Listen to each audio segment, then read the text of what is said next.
thought I was the devil, and I thought that my mum was the devil. I was convinced. Your mum. I got these like sort of voices telling me like, oh, I need to do the meditation one more time, and then like it'll be all good. It wasn't all fine after I did that. Obviously, I started getting these ideas that I had to actually like kill my mum in order to save the world. I jumped on her.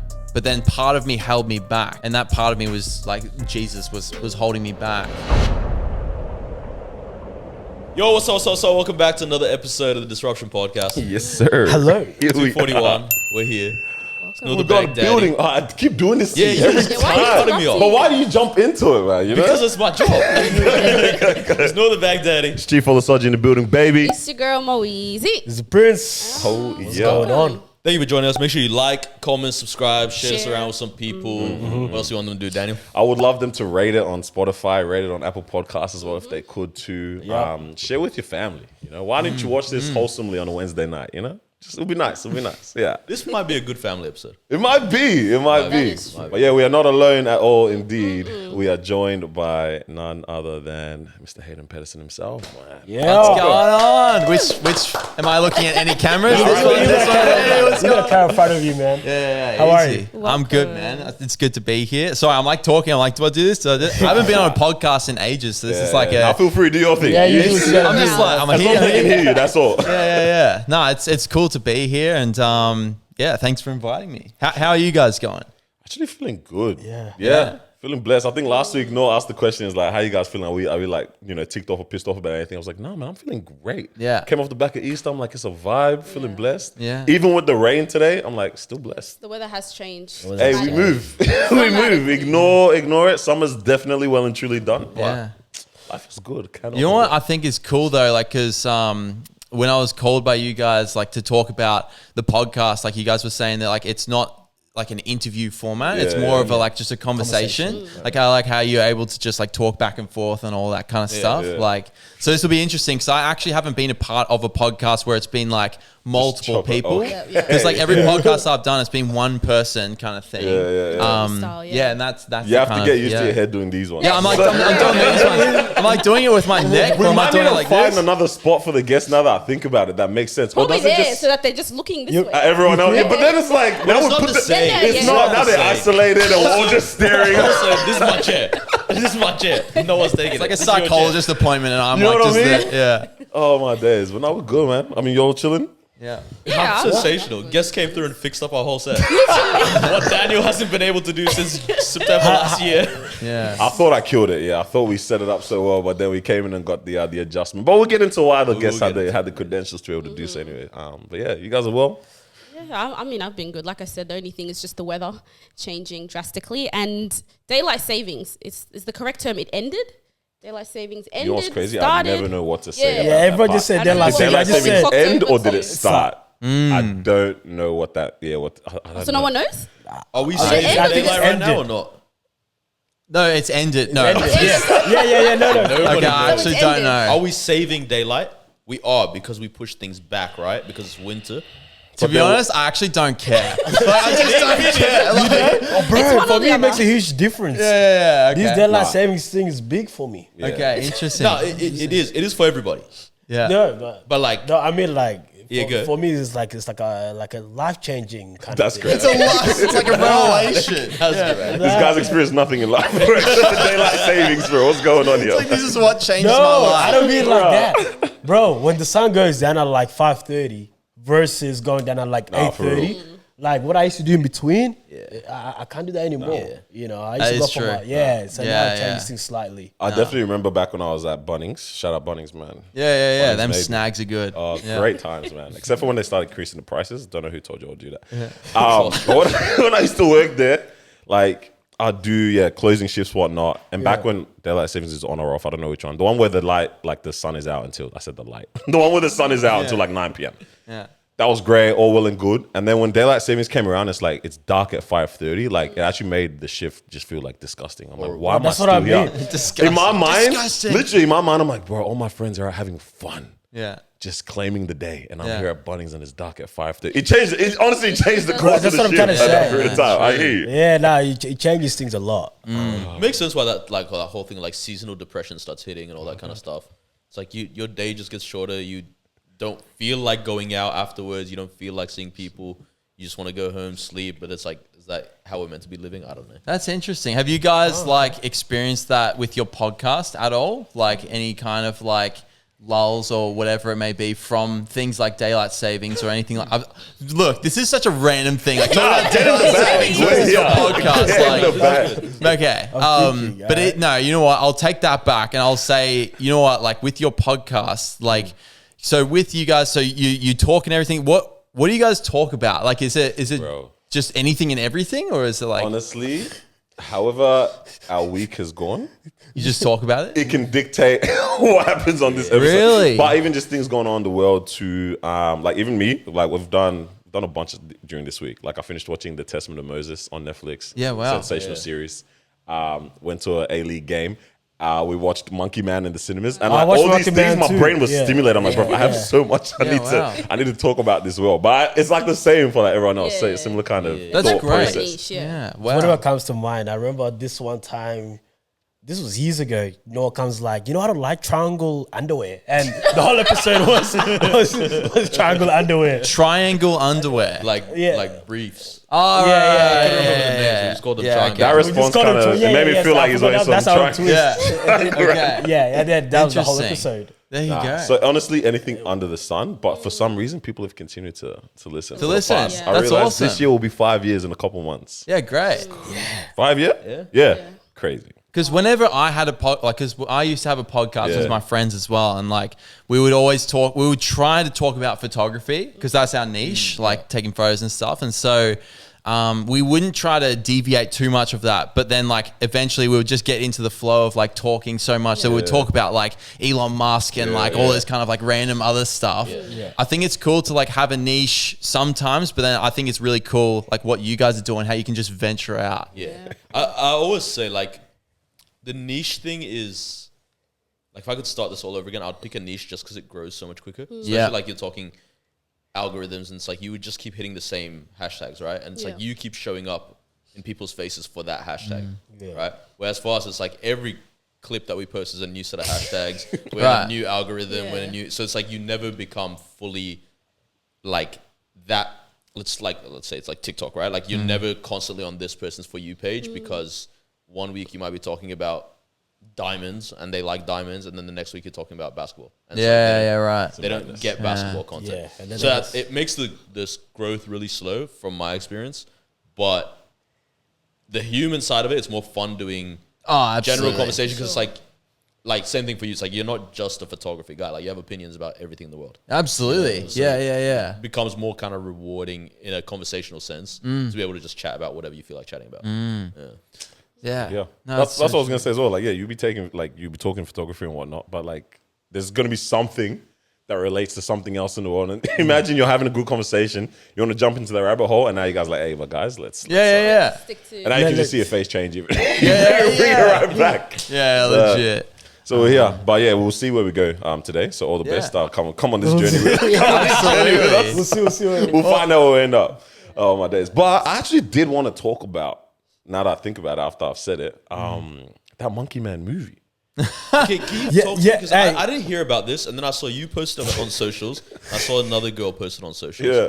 And I was like, What I the didn't heck hear- is this? Yeah, first of all, do I just not see movie trailers anymore? Yeah. But then also, what is it? Two It's on things. TikTok.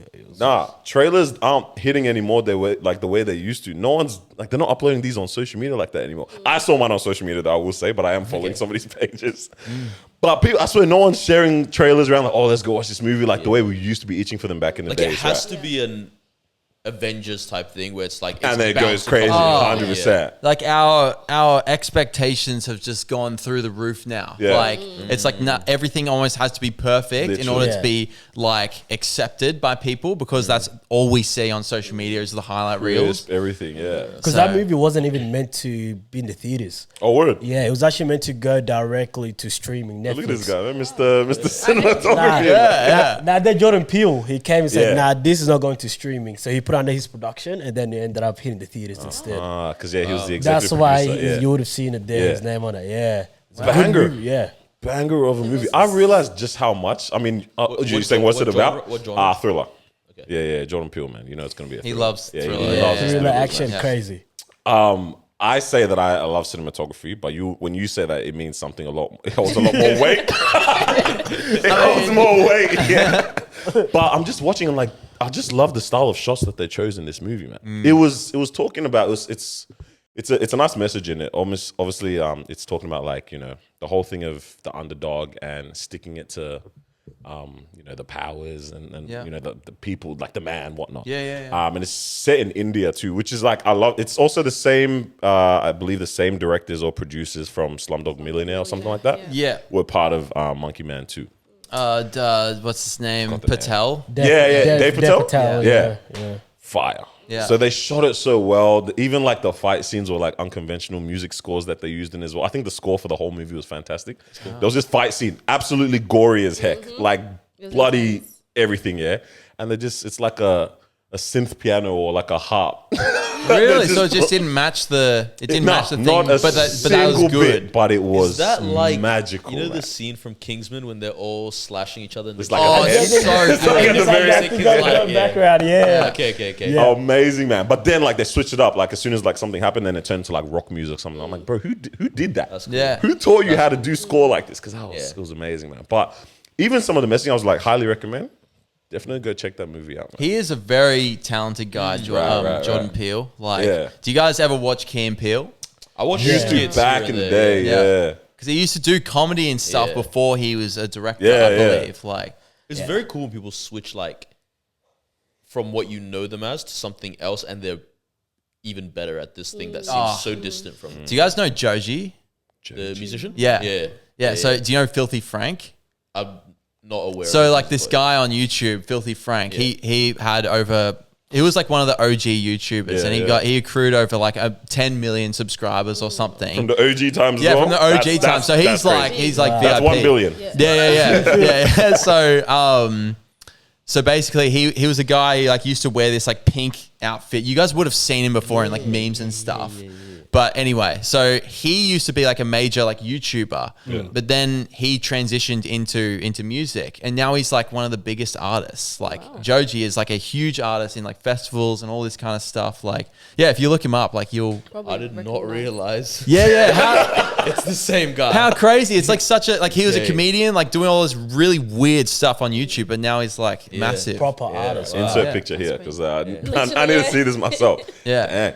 You know what's funny though? Like I heard someone talking about this literally today, and they were like, you have this fear sometimes of not the rebrand, but like jumping into something that we know we have a passion for, we've got a skill for, or realize that we can meet a certain need in that particular area. But then we get scared because we think about everyone else and like, oh, but they know me as, let's say you were studying dentistry or something. They knew I was Daniel that was going to study I was going to become the greatest dentist and whatnot. It's like, you switch and then no one cares.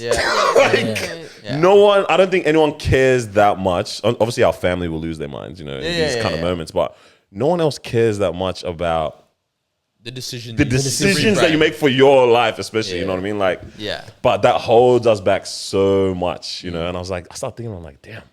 Well, it's your identity. Take that, It's literally your identity. Like, if I was to like stop doing YouTube and photography, I would be like, okay, like first of all, I don't know what I would do, to be honest. Like, but if I was to do something, it's like, okay, so maybe I'd choose personal training or something, like just whatever. But like, as you said, like you lose that sense of like what people thought. But the thing is, because people are so wrapped up in themselves, they don't care. Like they might be like, oh, where's Hayden been for like maybe a day or something? But they're not going to be it's not going to change their life. Right? You know what I mean? Like, so I feel like you have to be good at it too, whatever it is that you switch to, right? Do you reckon?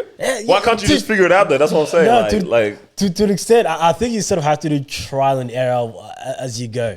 I think you have to have a passion for it. You don't necessarily have to be great. Because if you have a passion, you can get better, I reckon. Because if you're going for something that you're good at, you hope so. if you're good at this and then you switch to something else that you're not that good, I don't know. It's too risky. What was the point? Yeah. Because, I mean, with these other guys, I feel like they can risk it. Jordan Peele, going from doing skits and all that. Because he was running his own skit as well. Yeah. And then directing. And then, what's the other guy? Childish Gambino. Donald Glover. Yeah. Is that him? Because he was, that's him. Going from, I think he was doing comedy first as well. And then now he's in films, and now he's also directing. And music as well. And music, come on, right? But I feel like as he moved on, he was actually doing well in these areas. It wasn't like, oh, what are you doing as a director? What are you doing as a actor?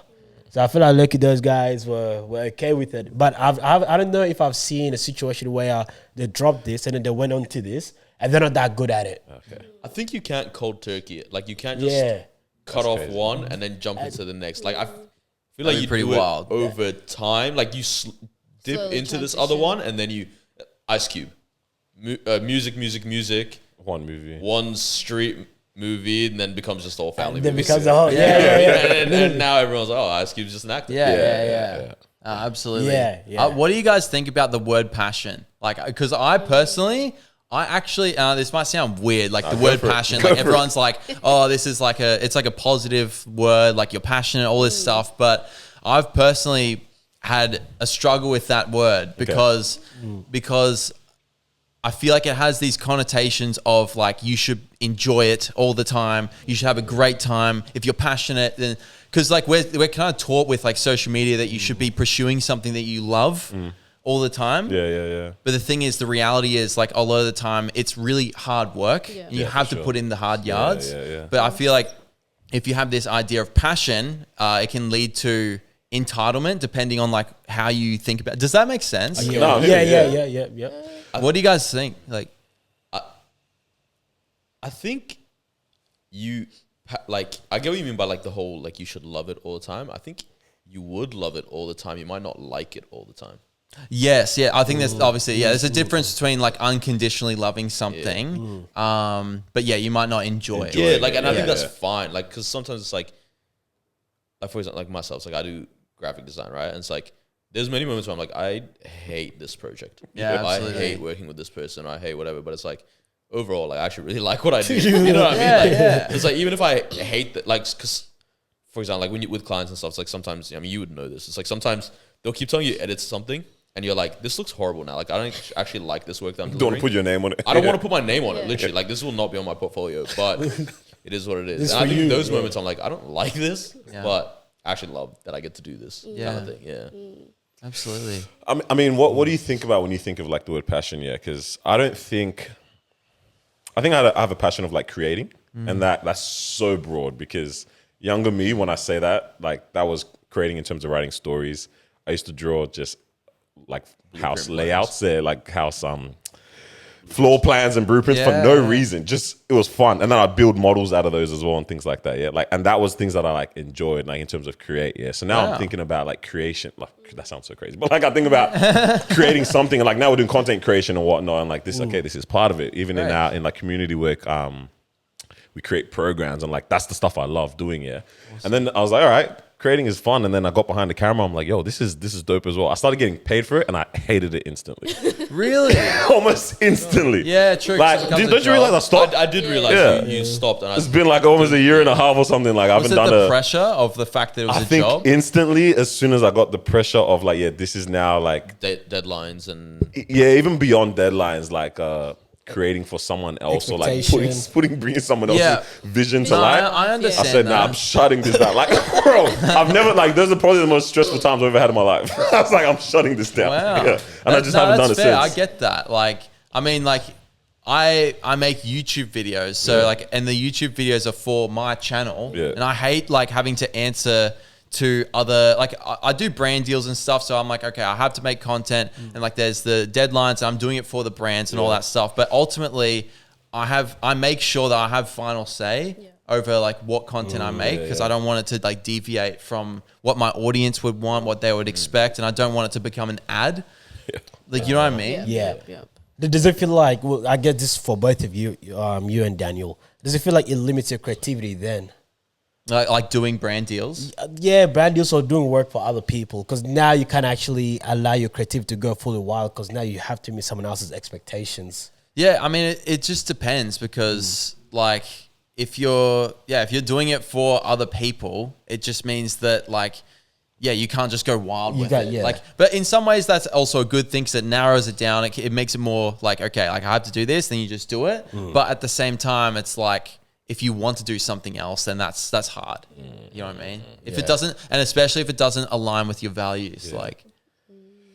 It's big. What do you think? I remember when you did the wedding once and you were so stressed because you were like, they want it this certain type of way. I don't know if I have it like this and then the color and then all of this. He was stressed for time when he was trying to edit that.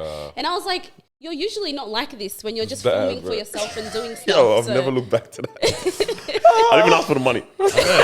Oh, really? Wait, do you shoot weddings or? Nah, no way, never first again. I'm doing. time. Oh, sorry, I got shooting one of my friends this coming weekend. So I'm so ready, bro. Oh, man. Yeah, there you go. But like, nah. And I was just like, I was like, bro, I'm never doing this. Weddings again. are hard work, man. Yeah, This that looks exhausting because you also like it's such an important moment Yeah, it is. can't. that like you can't redo. Like Yeah. like let's say like I don't know, an ad or something. It's like, yo, just call the actors back and we need to shoot this again. Yeah. You know, but it's like that first kiss. If you're turned away Bro. during the moment, Oh, it's the I worst. literally saw a video of someone actually missed the first kiss. I said, Bro, this didn't is- the camera bro. flip? So someone's like, he bro. turned it. No, because you know when you think you've shot the thing, so you press the record to like, okay, I'm gonna stop. Oh, that's when you get in that The wrong kiss, scene. and then he pressed it, and then it says recording. Oh. So then it's like, I clearly didn't catch that. I said, Yo. this is my worst nightmare, bro. Yeah. Anyone's worst nightmare. I've so- actually I've asked them to redo it.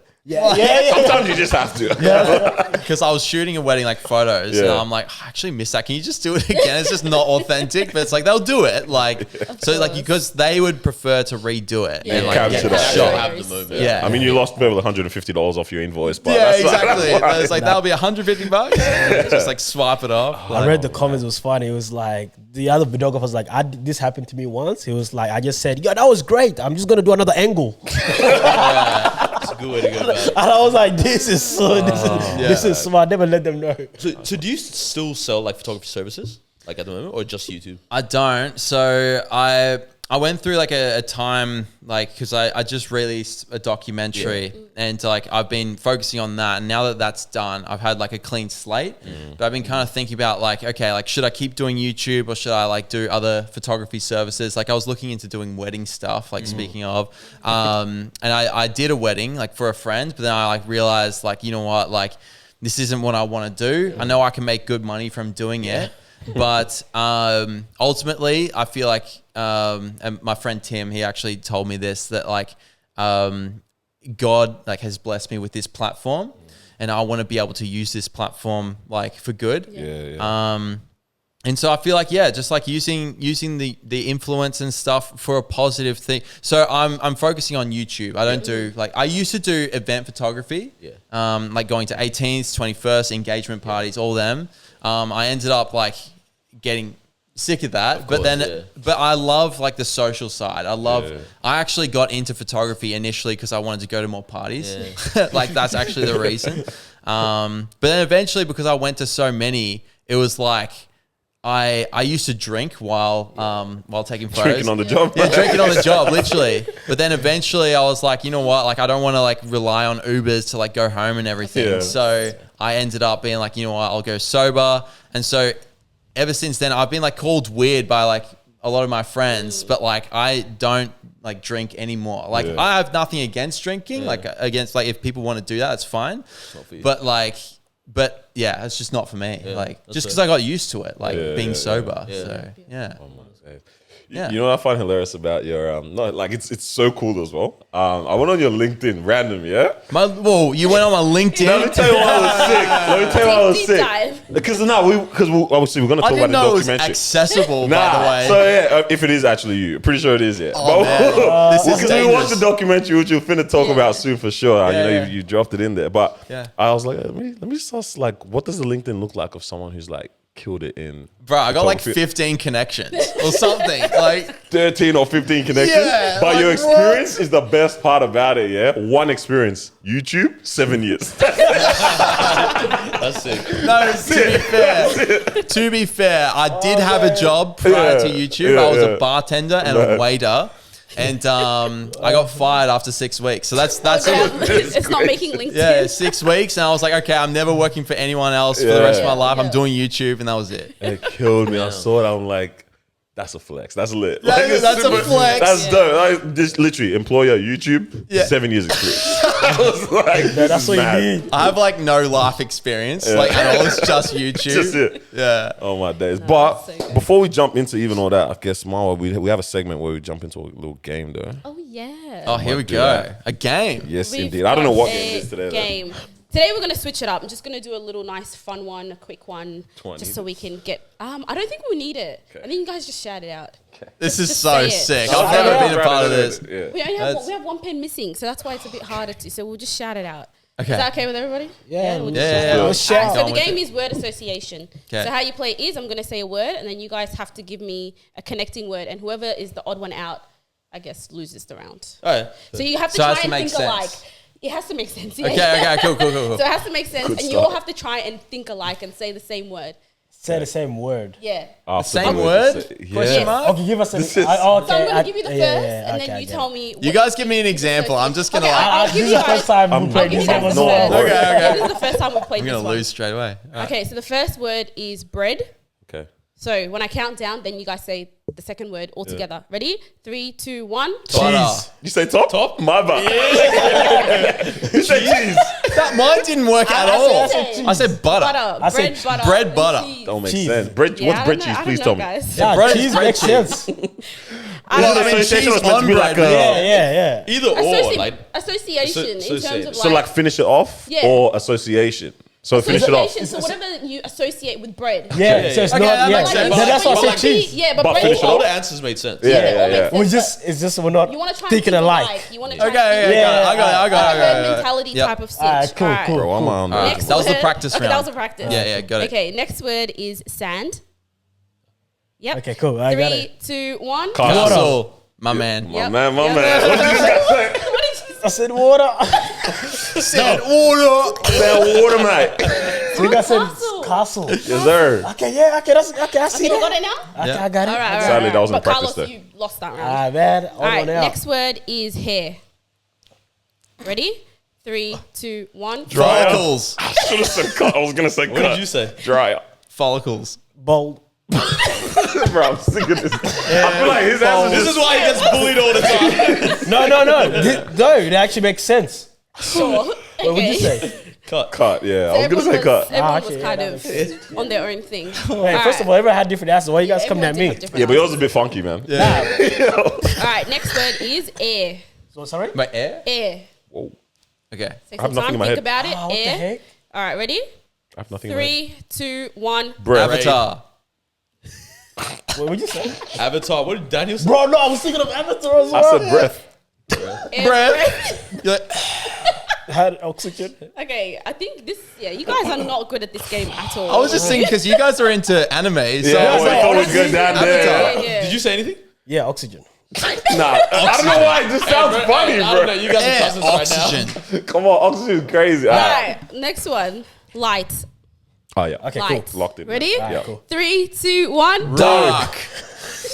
Yeah, dark, yeah. alright. Yeah, no. Guys, What would you light say? bulb. Come on, guys. I said I We could have all got one. thinking light Lightroom, bulb Mr. too, Graphic not Design. gonna lie. Did you say Lightroom? Yeah, we don't have to go about that. Surely we can get one all together and I'll lose my mind. Alright. Okay. I'll run Next around one. this This is the field. one. This is the one. I'm feeling it. I'm 40 feeling minutes it. of this until we go. Next one. Fire. Okay. Fire. Fire. 3, 2, 1. Bending. I said Avatar again. We should have thought. Yeah. Hey, You guys. should have thought. Hey, say Earth next, Yeah, Josh. yeah, We'll say get it. wind We'll or something. get This it. is the last. Okay, last two. We'll do Those the last last Last two. two, last two. All There right. we go. Tree. Tree. Tree. Okay. I don't have one. Think about it. Wait. Okay. Three. Think about it. Surely, 3, yes. 2, 1. House. Trunk. My boy. What did you say? Trunk. Fair. Tree trunk. fair. I said environment. Nah, come on. Come on, please. I'm not the only one that thinks this is crazy. Out of the I'm not the only one thinking these. Bro, school was so hard for this guy. What? No, it actually makes sense. Talk to us. Nah, that's We it. know. We hear it. Yeah, Environment, oxygen. Carlos, I'm trying to change the games up so that you can, you know, you can thrive. Wait, what'd you say? But damn, man. House. Tree house. Tree house. Standard. Okay, Tree. last, Environment. last one. Last one. Nah, Come on, environment makes Carlos, sense. Carlos, be on it. Okay. Please, Hey, I got dark. Be on it. Yeah. True. Next one is car. Oh. Car. Wait, hold on. Carlos, car. Ready? Loss. 3. That's what I'm gonna I actually don't know. Hold on. Let me think. Does everyone have one? Yeah, go on. All right, 3. Let's Yeah, go. ready? Yeah. 3. I don't have one. Hold on. Carlos? Give me 3 seconds. Yeah, that's more the than 3 countdown. Countdown. It's the countdown. Ready? 3, 2, 1. Crash. Oh my days. Oh, Crash was a good What did one. you say? Oh, That's a good one. Crash was a good one. Yeah, And I say Carlos, what'd you Keith. say? I had wheels. Yeah. Car No, wheels. it actually Oh, makes yeah, that's sense. all right. No, that makes sense. Wait, That wait, does what's make yours? sense. Engine. Yeah, fair dues. Yeah, man. well, it's just like part. Actually, one more. We'll get it. Okay, wanna one do more. one Let's more? just do one more spontaneous Look at one. this addictive All right, personality, what about, guys. Literally, it's going to be 40 minutes of playing this. What about, all right, camera. 3, 2, 1. Lens. Action. Lens. Lens? Yeah. I said action. It doesn't make sense. What do you think, Alex? I said lights. Nah. Lens was good. No, But anyway, Lens, all right, yeah, I'll give cool, him cool, if cool. action we're going to give Was- it. yeah. Okay, all right, cool. Yeah. Dang, man. That was fun. We'll I try wish I again who won that towards the end of the one, but, episode. I No think points? Carlos lost for sure. Yeah, we'll run it back. Yeah, we have to run it back yeah, at the yeah, end. yeah. We'll definitely run it back at the There end. should be like a point system. Okay, yeah, Literally, and after the fact that we'll bond over this episode, guys, Bond. we're gonna think say we're it all gonna- together. Everyone, yeah. Literally, Okay, yeah. yeah. Amalgamate together. You get me? Amalgamate. Yes. But yeah, you just dropped a banger. What's Was that? it a couple weeks ago or how long ago? How recent was this? March. Oh, the documentary. Yeah, when was March, when was the documentary drop? Yeah, so that was I think like 3 weeks ago 3 or weeks ago, something yeah. like that. Yeah. And it was titled. Oh my days, what was the title again? It was let me check. something. I should actually know this. I spent ages like trying to figure out. YouTube fame nearly killed Yes, me. yes. Full documentary. Sorry, I'm thinking of the thumbnail. What was on there? Thumbnail had Thumbnail was Hell, Hell and Wellness. Hell and Yeah. Wellness. Yeah, Yes. I don't even know the title to my own film. Like, yeah. So, But first of all, how long did that? I mean, everyone, check it out. We'll put Yeah, the for sure. It's actually really good. I really fantastic. enjoyed it. Yeah. As the cinematography guy, I think I am. Yeah. You edited that so well. Like Thanks, it was bro. very, very nice to like watch. And, appreciate it. Was Crazy. it actually you editing or did you have yeah, a team? or- I did everything, which is actually like, I don't think that that's something almost to be praised. I think that that's something that's actually a problem of mine because I'm a Right. perfectionist. Just had hands all over it. I'm like, oh man, like I have this thing where I feel like if I don't do it, it's not going to be done well, Yeah, which yeah. is like, it's just a trust problem. Yeah. I need to be like more Wanna let go, trusting. yeah. But at the same time, it's like as a creative, it's like it's like I don't know, Almost having part someone of the else write process. your song as a singer. It's like Yeah, it- I think it's to an yours. extent, like, because like I would love for, say, for example, people to help me out with like titles and thumbnails. Yeah. I love editing; that's my thing, like storytelling, all that kind of stuff. And I love being on camera. So it's like, how can I like split both. myself? It's like, all right, how can you be on camera for me when I am the one? I've built my YouTube channel around like my relationship with an audience. So like, I can't have someone else fill in for me. So you know what I mean? Like, And it's even, this is your story as well. So you want to be able Yeah. to tell it the way that you want to and edit the things. I'm basically a control freak. Yeah. That's pretty much it. But yeah. But how long was? I mean, the process of the documentary is your whole life, really. Yeah, it but was, in terms yeah. of putting that together, how long did that take? I think 3 months, 4 months of editing. Just like Yeah. almost, Like, which was the thing is, and like, it's actually pretty quick because I'm so used to with the whole YouTube lifestyle, like uploading so quickly. I'm Yeah. sure you guys would know, even with the podcast and stuff, like you have to edit and stuff. I know it's not the same as editing a YouTube video, but Yeah. like with YouTube videos, I got so quick with and like effective with my editing sure. that I took that and I applied it to editing the documentary. Yeah. So it was a quick process, but I try my best to not be a perfectionist with it. Yeah. I mean, it came out very well. So. Thanks, man. Yeah. I have so many questions Oh, for yeah. it, but I think the first one, so because I saw like you dropped it the day before at your church. Yes. Yeah. Lifehouse. Yeah. What was because like it's not like by my standards, it's not like too parental guidance required or whatever. Yeah. But I know churches are a bit different Yeah, when it comes to definitely. that stuff, and like obviously things weren't too bleeped out on the YouTube and all that kind of stuff from memory. It's like, how did it run in the church? Was it like a slightly different edit, or I don't know why I was curious about that. No. Interesting. It was the same edit.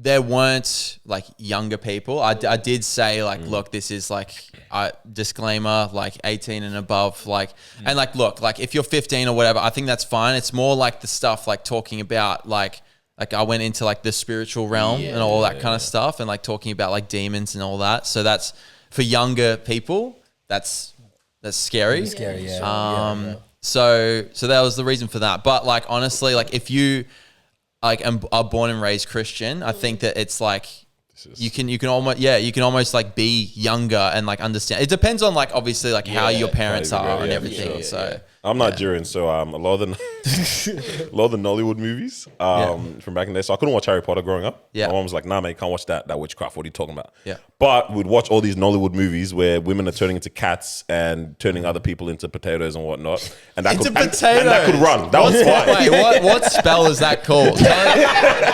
Turning someone into a bro.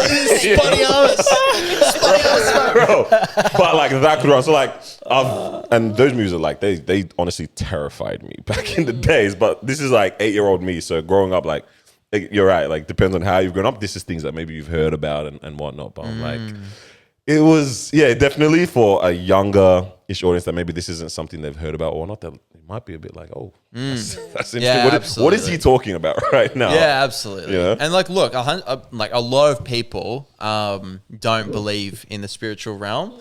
I'm here to say that it's very real. Like, it's very real. I've experienced it. I, in fact, was on the freeway doing donuts and all this stuff because I was actually possessed. And like, I could say all of that stuff. And like, a lot of people would just say, all right, you've got like schizophrenia, all that stuff. I got brain scans done. I don't have anything, like no schizophrenia, no bipolar.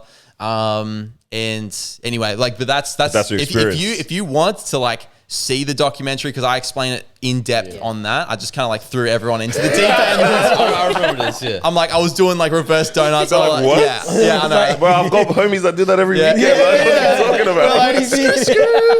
No. That's a bit of a hook, I suppose.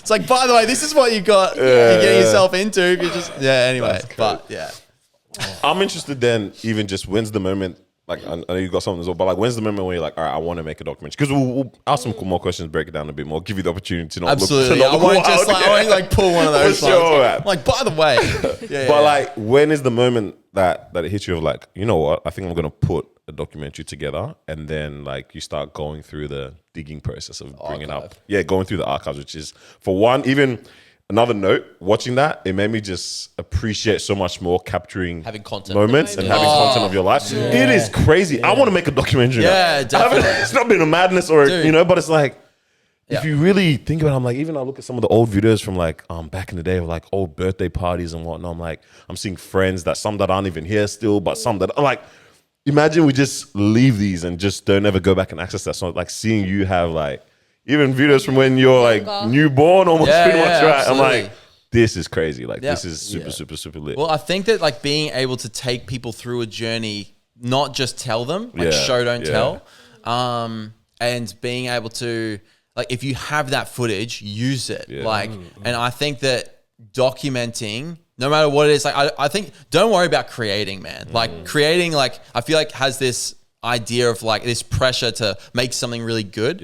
But like, if you just document, it's like, okay, like, I'm going to get my phone out. Let's just like capture this moment. You don't know what that could lead to. Yeah, no, honestly. You actually, like, in the moment, it might seem like useless or meaningless. And look, it might be, like, for a lot of your content, like the amount of content that I sifted through for that documentary, man. Like, why not record this? Yeah, literally, yeah. But like in that, there's gold. Yeah. Eventually, you'll find gold. You just got to keep like digging, kind of thing. So when did you think that you wanted to go and start digging through all that then? When was that? When was that moment? Yeah. Well, when I had an experience with Jesus, that was when like I really like, when I did the deliverance prayer and I felt like the demon like come off me in the name of Jesus, that I was like, okay, I just knew that was like the climax of the video. Like, but it's interesting because I had wanted to make a documentary of my life for a long time, like throughout YouTube, because I knew that I had like, in terms of like storytelling and stuff, like there's the hero's journey, which is like,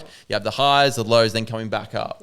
And so I had the highs, which is like the YouTube fame, the lows of like trying to find myself, but I hadn't quite found that part where it's like I come back up. And so coming back up, that was like finding Jesus. Like that's the moment. Yeah, that was the moment. So I had kept on like just pushing it out until something happened. I I thought originally it was going to be spiritual enlightenment, like false enlightenment with like Buddhism and stuff. I had no idea it was going to be Jesus. So it's even funny hearing that from some of the other people in the documentary too. It was like, I forgot his name. It was towards the end. It's like, I never thought I'd be Christian. Oh yeah, he's like, I thought that would be cringe. Say that. Like, it's just like I thought Christianity was cringe. Like that's what he said. Like, which like, and to me, like I've seen like when I wasn't a Christian, I've seen like people like go out and like even evangelizing and like having like these like signs and stuff. Like, look, I personally wouldn't do that. Yeah, no. But like, I used to see that stuff. I'm like, these people are crazy. But like now I look at that, I'm like, that's like so much courage, and that's gonna like spark a lot of like questions in some people. And like, look, each to their own. Like, if that's your style, then that's your style. But yeah. Interesting, man. What was everyone's reaction like when you dropped the video? Like, were you getting calls from people and say, yeah, I actually didn't know you were going through that. Didn't know that's what was happening in your life. What sort of reaction were you receiving? Yeah. So, I mean, it was like all over the place. From my friends, it was very much like, well, actually, no, people that I knew, they were like, yeah, like I had no idea that you were going through this and all this kind of stuff. And from people that I know, like I've had people kind of like distance themselves from me, all that kind of stuff. But then there's also like people in the comments, which is like, it's a minefield out there. So like, and especially if you drop anything to do with like Jesus or anything like that, it's radioactive. It's radioactive. Yeah, exactly. So like I've had comments of like people saying like, oh, like that's awesome. Like all of this amazing comments. Yeah. But then like it's also you get the other side of it. It can be very like polarizing in some ways. Definitely. So yeah. When it comes to like, because I don't know what your relationship with her is now, but it's like I know your ex there was footage of your ex. Yeah, Bella. Yeah. How does that conversation go? Like, obviously, I don't know if you guys are cool or not. Why not? Yeah, no, we're cool. Conversation of can I include you? Yeah, can I include you? Yeah, I was thinking that as well. Yeah. I actually messaged her and I was like, look, I'm making a documentary, and she knows that like all of that footage is out on the internet, like 'cause it's the old YouTube videos. Right. And I said like, look, like, is it okay if I use footage that we've had together in the documentary? And she said, yep, it's absolutely fine. So she was super cool about it. Yeah, no, Bella, yeah, she's awesome. But what a journey there, man. Yeah, it's pretty wild. Because you were born in America, yeah, right? Yeah, America, yeah. So what's like childhood like? On that, sorry, just before we dive into childhood, because that was the only thing that wasn't clear to me per se from the thing. Did you grow up in a Christian family or not? No, that's what I was sort of ask. Yeah, no, I was born and raised Catholic. There was like the only hinting of Catholic is the very start of the documentary where I was getting baptized as a baby. But that's it. And like everything else. But the thing is, whenever I went to church, I didn't really like, I was like, oh, I have to go to church. And I didn't want to go. Yeah, of course. I would even like pretend to be on my Game Boy. No, I'll pretend to be sick, but I would go on my Game Boy and stuff like that. Like, so I wouldn't go. But I mean, eventually, like, obviously, like I didn't believe in Jesus, like until I started like having like these really strange like experiences. What about God? Did you believe in God? I thought that there was like a higher power, so I was like agnostic in some ways. So I was like, okay, like there's something out there, but I don't know what it is. But then like eventually like things just led to Jesus more and more and more. Like I was in a psych ward again, like jumping ahead, but basically like this guy, he had like a dream about Jesus and like just things like that. And he said that I would be fine, in the dream. Like that's in his dream. That's what he said. But then like he said it to me in real life, but, just stuff like that where I'm like, okay, like this is kind of strange, but then it led up to the deliverance and stuff. So I know this is jumping a bit far ahead. Yeah, sorry. No. For me, I was going to ask, how does it feel like talking about the documentary now that it's out there? Like whenever people come up to you and ask you, like even just right now that we're sitting here speaking about it, is it like something that gives you chills, or is it like, how do you feel about that? I feel open about it. And I think that the thing is like, because I've been on YouTube for over 7 years now, like I've found that like I've practiced in being vulnerable with people, especially like when the camera is rolling. I've found that I'm very comfortable. So And like, that's a real value of mine. Like, if there's anything that I value above like all other values, it would be authenticity. Yeah. And like, to be authentic, like you have to be vulnerable and you have to be real about your story. And so the way that I feel in terms of like talking about the documentary, I don't feel like any certain way. I just talk about it. I'm very passionate about Jesus, especially after everything that I've been through. So I suppose like if I was to label it like just speaking about this stuff, passionate. Yeah. Even now, because I mean we're here now. Yeah. Before running back to like childhood stuff, like I was personally thinking about this even on the drive here, but even recently in terms of being like open and very confidently speaking about your life and you know your faith and things like that. And I started realizing, I mean I've known this my whole life, but just realizing just how important that is for people when you don't even realize too. Especially of recent, like this whole year pretty much, like I've just seen how important that's been in other people's lives in terms of I have no idea what's going on with them. And then like that's now I'm being very intentional. Like it looks stupid on my Instagram stories now, but every single time we have like our young adults, I'll record that, take photos, whatnot. And then church on Sunday, take a photo and put it up on my stories because without fail, someone is always like curious. Literally every single time, yo, what is this? Yeah. Or wow, how like, honestly, every single time they're like, "Oh, yo, where do you go? Can I pull up this, that?" And I'm having conversations when I meet people in person, like, "Yo, I've been seeing." I'm like, damn, like there's something in there clearly that other people are like looking towards and looking for. And yeah, if you're being authentic about it and just like being able to be open about that, you actually don't know what that even does for other people. And yeah, I think it's super. It's a very scary thing to do. Scary. Yeah. It's so wild because I think about like a Gideon in America when because he was a massive streamer. Huh? He's fully quit now. Yeah, fully, massive streamer. Who is it? So his name's Gideon. I forgot where he stays at in America, but massive streamer, YouTuber, everything. And then I think he had a conversation with an Uber driver or something like that. And then it like started just like triggering some things like his mom had told him about like, yo, you need to get to faith, get right with God, all that kind of stuff. Next thing you know, he just quit fully like pretty much quit streaming or like stopped doing the YouTube videos that he used to do. So he's like almost like a menace, just a prankster, menace to society. Yeah, but he was one of those like at the same time though, in the same right, he was a wholesome prankster. I don't know how else to describe. How does that work? Is that like there's pranksters where you're like.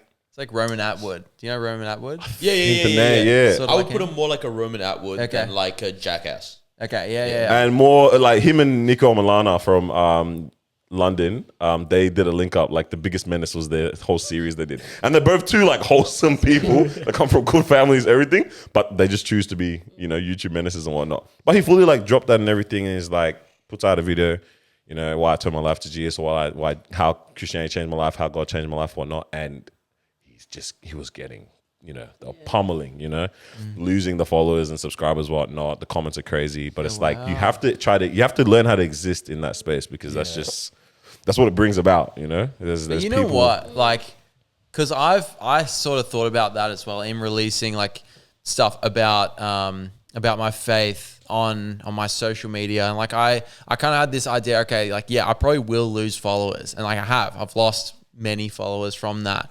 But the way that I see it is like I'm kind of refining the audience in some ways. Yeah. And like, look, it's actually not about that at all. Like, but that's just like a byproduct of it. Yeah. But like, I think that the actually like getting the message of Jesus out there is far more important than me trying to hold on to maybe like a couple thousand more followers. Yeah, sure. But I think that, and like my friend Mark told me about this recently, and like, because I posted something on my Instagram where I was very aggressive about how I delivered one of my messages about Jesus. And like, I think that it was like, I could have been much more smart about how I said things. And I was just saying stuff like yoga is bad, Eastern meditation is bad. And like, of course, if I say that kind of stuff, I'm going to be like pushing a lot of those people away. Sure. And it's like, it's called the good news for a reason, like spreading the gospel. So I feel like what I was spreading, it felt like more fear. And so like, as soon as I uploaded it, like maybe like an hour after I uploaded or something, like I had like a lot of comments, like, and actually like not many people liked it because like it seems like aggressive. Yeah. But my friend Mark called me and he's like, look, man, like it has to be the good news, and like I think it's more about how you actually are as a person, like how you live is much more important in spreading the gospel than telling people how to live.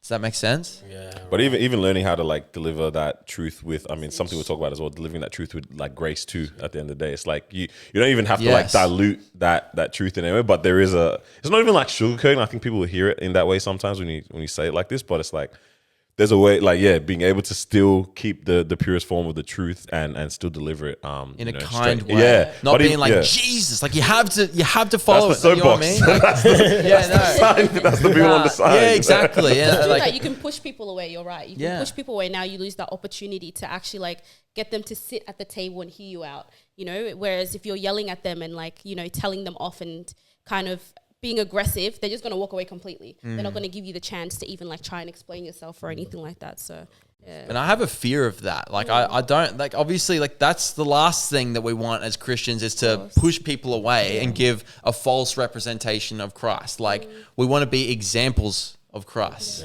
So yeah.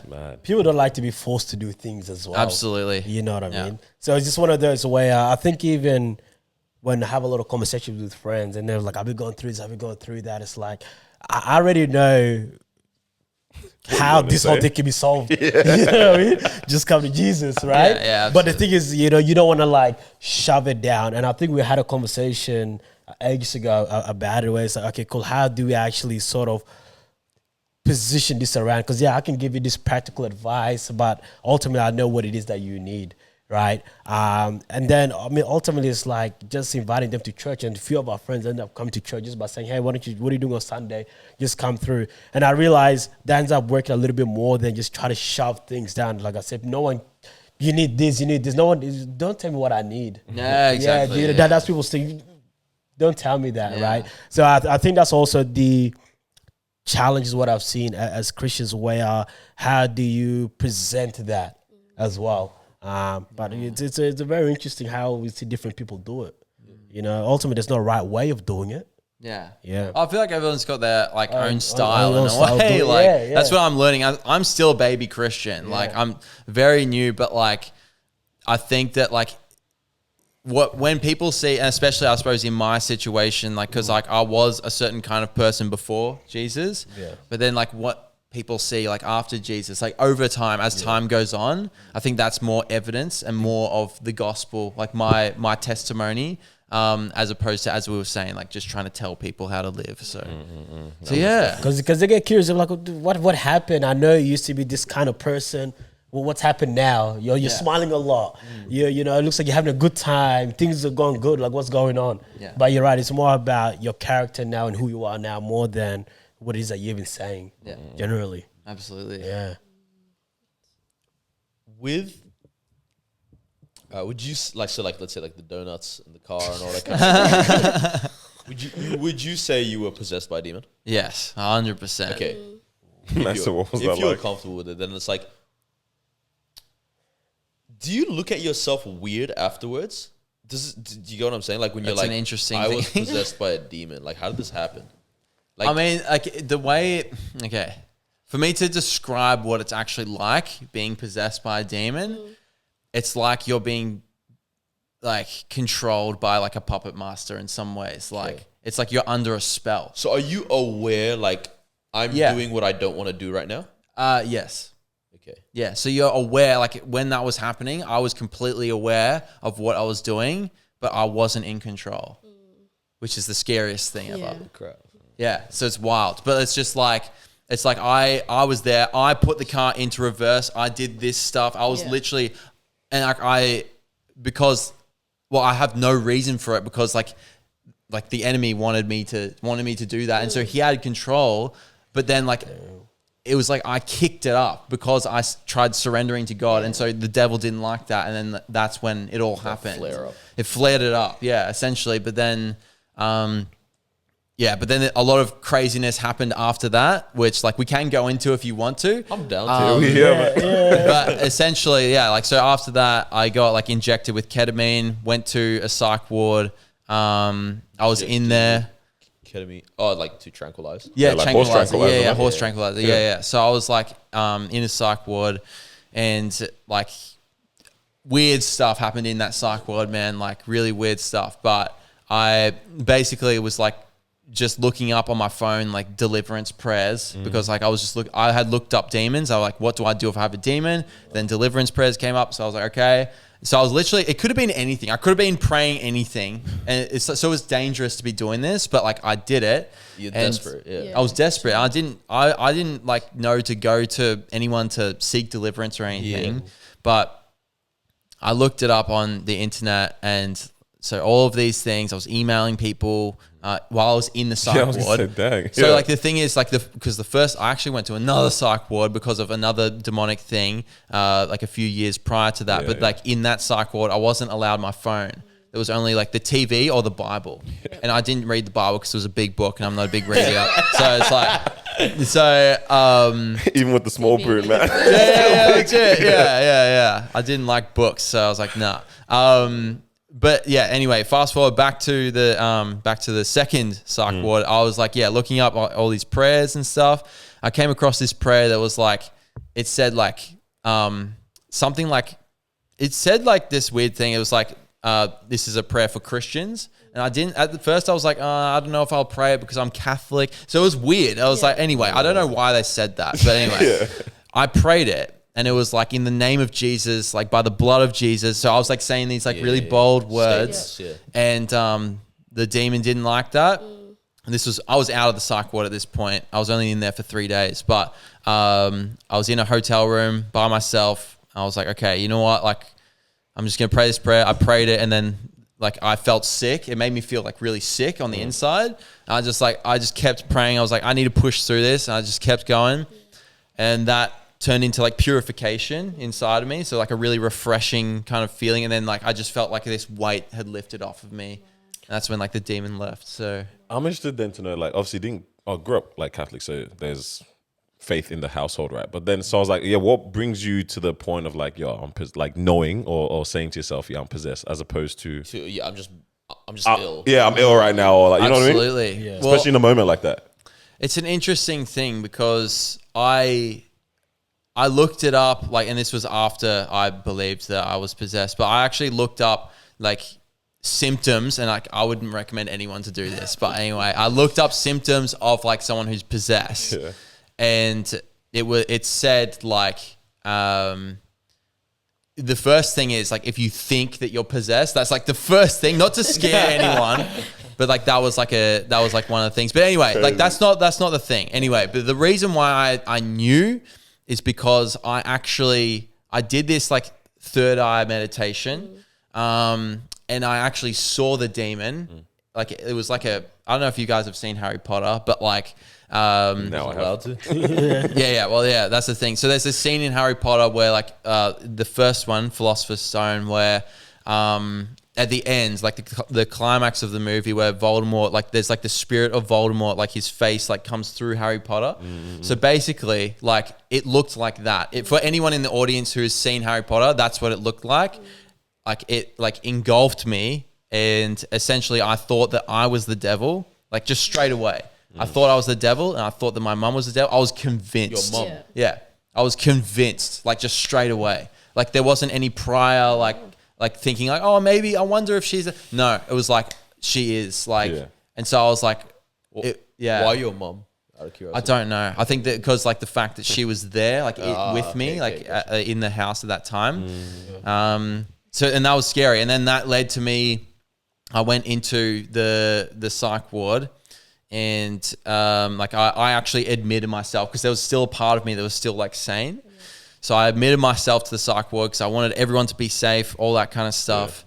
And like I got these like sort of voices telling me like, I need to do the meditation one more time, and then like it'll be all good. So I did the meditation one more time, and I was in this watch room at this point, and essentially it wasn't all fine after I did that, obviously. And I started getting these ideas that I had to actually like kill my mum in order to save the world. So it's wild. Anyway, so she comes in, I jumped on her, but then part of me held me back. And that part of me was like, Jesus was holding me back. So anyway, like not to get too heavy, too deep or anything, but that's what happened. And if you watch the documentary, I go into like everything that leads up to that, so I don't look like this crazy guy. Like I swear, like, but yeah, it's wild. Yeah. And like demonic possession is real. Yes. Like, you know what I mean? Heard of and That's- yes, he's seen like it heavy themselves. See Yeah, it like, comes up. Yeah, that's like heavy Sorry for stuff, making yeah. it like really like nah, deep. and stuff. nah. My like great. honestly, my grandma came one year from Nigeria, and we just sat down in front of her, just hearing a madness the whole time of like what's the experience in Nigeria. I'm like, what the No way. heck is this world, bro? Yeah, like, yeah. it's definitely a lot. Even our pastor, without fail, every time on Sunday, he'll come up and say something, Just- and I can just feel it in the whole congregation. It's like, bro, this is wild. Yeah. No, absolutely. Yeah. No, it is wild. But like obviously, yeah, like I was just definitely like I was just out of my mind. Like it was just like something had like overtaken me. Like, and because like I love my mom. I love my family. I love my friends. And I would never, that's the reason why I admitted myself to hospital in the first place, because I didn't want anyone to be hurt or anything. You know what I mean? Of So course. And then you mentioned that this all like kind of sprung or started during COVID. yeah. Was it? That's when it. So what happened? How did you go from COVID? I know you're talking about the isolation period, and then you got into meditation. Like, what was that like? What happened there? Yeah. So essentially, like I was at this point where I was on like a real high with YouTube, and I was like just overworking. I was burnt out, and I tried to work so much because I thought that YouTube was like my identity, like we were saying before. And so I had to uphold this version of myself, which was impossible. And I ended up just realizing that like fame is not where it's at. And like trying to like, I wanted to find myself because I got so lost in the YouTube process. And because of that, or this idea of YouTube, and because of that, I was like, okay, like how do you find yourself? And the first thing that kind of like popped up was like, well, I was reading this book called Ego is the Enemy by Ryan Holiday. Oh yeah. And it was talking about like, I think that, yeah, it was just talking about the ego. And then like, I was like, I looked up stuff on the ego. How do you get rid of the ego? All this stuff. And then like it came up with like transcendental meditation, which is transcending the ego, going beyond the ego. And so I was like, okay, like I started off with that. And then that led to another thing, which is like, okay, like I'm getting like these strains in my face because I'm doing so much meditation. Like, I don't know what's going on. How do I get rid of this? And I came across third eye meditation. And third eye meditation is like, well, the third eye is essentially one of the energy centers that in Hindu philosophy, it's in between your eyebrows. There are 7 main energy centers, or chakras as they're called. And so doing this third eye meditation, you look up to your third eye. Don't do it, but like that's what you do. And so basically I was doing this for like I did it up to 3 to 6 hours a day. Just sitting there. I don't even do my job for 6 hours a day. Yeah. Well, that's the thing, and that's the problem, because I didn't have a job, because YouTube was my job. So I was like, okay, So you I'm had just the going to take time. some time off because I've been working so hard. So I just committed fully into meditation. So it was like one extreme to the other, and it just absolutely like, took me somewhere else. You know what I mean? Like, Wow. yeah, so it's wild. What's it like with family then during that time though as well? Because I mean, even Seeing in the your sister in yeah, the seeing documentary watching your sister in the yeah. documentary, I was like, wow, there's definitely and even what she was describing that she felt too when she was in the, I think she said like a hotel or something, or at home with a At partner. home, yeah. So even going through all that, and you're saying things like, yo, I think I'm possessed, or like I'm going through this, or even just like, yo, okay, I'm not okay. You know what I mean? Like, I was not okay. yeah, like absolutely. what's that like with family then? You know, and I mean, it's scarred my family 100%. And like, if it weren't for my family, like I wouldn't be here today. Like, just straight up. Especially like my parents, like they've just supported me immensely. Especially even coming off medication and stuff that the people in the psych ward like kind of threw at me and stuff. But yeah, it's scarred them. But now, like as time is going on, and as Jesus has been like transforming me, and as I've been repenting and everything, like I've just been transformed. Like, and my family, like they're seeing that, and like they notice that, and like they're just like, you haven't been this good in like a long time, like. So there's a huge difference. So I think that like as time goes on, things will mend. But like it's still fresh because it was like a year ago that I was in the second psych ward. So that's recent. Yeah, so it is recent. But like, so that's why I'm saying like I'm a baby Christian, and I want to make sure like a big fear of mine is like kind of like coming into Christianity like a firework and then just going off with a bang. I don't want to be like that. I want to be like consistent because I know that is a real thing. Yeah, no, most definitely. Yeah, and even sorry, as like watching, I'm like, anytime I even see moments like this from anyone, like I mentioned Gideon before, and just other people, even friends that we know, I'm like, I'm even like behind the scenes praying, like I just pray this not a firework. It's not like a temporary thing. And it's like not because I'm like, oh, I don't believe your encounter was real or anything like that, but I'm just like, just for you or for the individuals, so I'm like, yo, just keep at it. Like, absolutely. You know, like I've got a friend right now, even like she's been Christian as well, but she's had a madness, you know, that's been going on past couple months, whatnot. And then she's like come back, you know, into like church and that. I'm like, I don't want I'm just even praying like constantly, like, yo, I hope that the healing that you're feeling now continues you along that path, along that road, compared to like, you know, people you get better and I'm good again. Yeah. And then you just get back into doing things, you know. And I don't want it to be like a revolving door where I'm like just like coming in and then going out. Like I want to stay just stay in church, like, and just like, just keep coming back. You know what I mean? Like, I don't. Relationship with I want it to be a healthy relationship with Jesus. Yeah, absolutely. So, out of curiosity, again, if you're comfortable with this, like, has it sparked any curiosity about Jesus and church in your family? In my family, yeah. Like, I mean, well, I don't know because like, I'm sure it has. I'm very like careful, like to not like, as we were saying, like not to shove it down people's throats. And it's harder with family to be honest. Yeah, like, I think that like it's definitely my mum. But yeah, I can't really say. I mean, my brother is in California, so I don't know. But like my sister, I mean, maybe I haven't spoken to her much about it, to be honest. That's fair. Yeah. I just kind of like if they're going to come to Jesus, like they come in their own time, 100%. And like I can just be an example of Christ. Like that's the biggest thing. So running it back to childhood, then there was something that a clip you kept on putting up, but we never got the end of it. And I think it was you. I'm pretty sure it was you. Like when you were younger in the documentary. Yeah, it was me. And it was a line where you kept on saying, "Was it hard for you?" Yeah. And I'm interested to know what the context of that particular clip. What's the rest of that video? Oh, as in, I think it was you, right? Yeah. Yeah, it's a video of you when you're younger, and like, especially during the like, you know, climax of the documentary as well. It was flashing in and out. It was me. So I was like, what is the context of that? It was hard for me to wrap that up because like that wasn't like, obviously when I was a kid, like I didn't think that I would be going through this. For sure. I just edited it together to make it look like I knew what I was doing.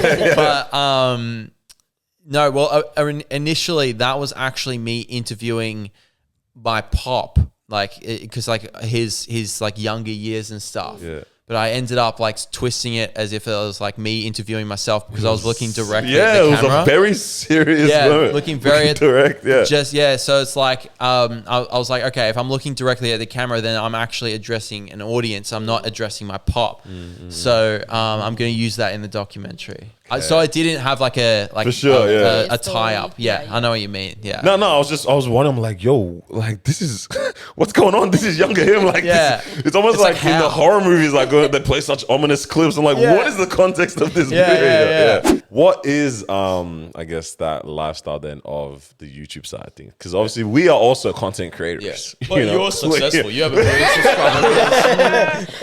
You do it well. Living. You do it well.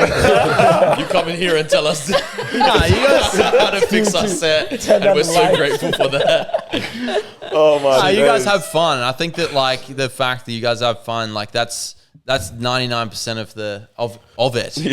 The lighting, everything like that, like whatever. You know what I mean? Like you could have the most shocking lighting, but if you're having a great time, then the audience is going to have a great time with you. This is very true. Just dark lenses out of focus, but Yeah. having a great time with us, bro. You know. Yeah. Absolutely. Why jump into? I mean, actually, to be honest, it's a dumb question because the documentary answers it. Why you enjoy, why you enjoyed creating and like filmmaking, photos and stuff like that. But let's even talk about creating a community or amassing that many people's attention, like Absolutely. eyes on you. Yeah, like yeah, a million yeah, plus so- people. You know, Yeah, I feel like we get so desensitized to that number. to Yeah. numbers because of the internet, and it's like, I don't know. For me, it's like I love football, so it's like I look at like Messi's followers. I'm like 400 million. I'm like anyone else has 400 million. Yeah, right. I'm like anyone What do else. you I'm like you mean? have so much less. It's like, a million people is so many people. You can't even fathom it. It's like when you're skydiving and you look down to the ground. It's like you can't even fathom how far away it is. Like, you know what I mean? But So, like for you, you do have 1 million subscribers on YouTube. yeah. Like, what is that? Like, what's the said, feeling? what is that? Like, What what's is a that number? like? Like, what is the feeling when you hit that? Like, what is? Nothing. Mad. Nothing. That's so mad. You know what I mean? Like Was you just 10,000 exciting? I mean, yes, definitely. Like hitting 10,000, like the 1,000, like the early ones are like more exciting. The later ones are actually less exciting. Bro, we lost Which our you minds at wouldn't- 1,000. The thing Nah, is, 100 we lost it, bro. but it's interesting because like you would think that like 1 million, like wow, but it's The like plaque. yeah, you got the plaque and all that kind of stuff. It's like wow, but like you don't like. I did not feel a thing like So crazy. because it's just another moment like. And it's like I look at the number, I'm like, oh, it's just another number because you're so used to it by that point. But like when you're first, but what is different is when your first video goes viral, like proper viral. Yeah. That's like euphoria Yeah, because you're just like refreshing the page. You're like, no way, and that's validation to the extreme, and that's unhealthy. It's so unhealthy, like to care about the numbers in that way because first of all, you can't control it. You can only try your best. Second of all.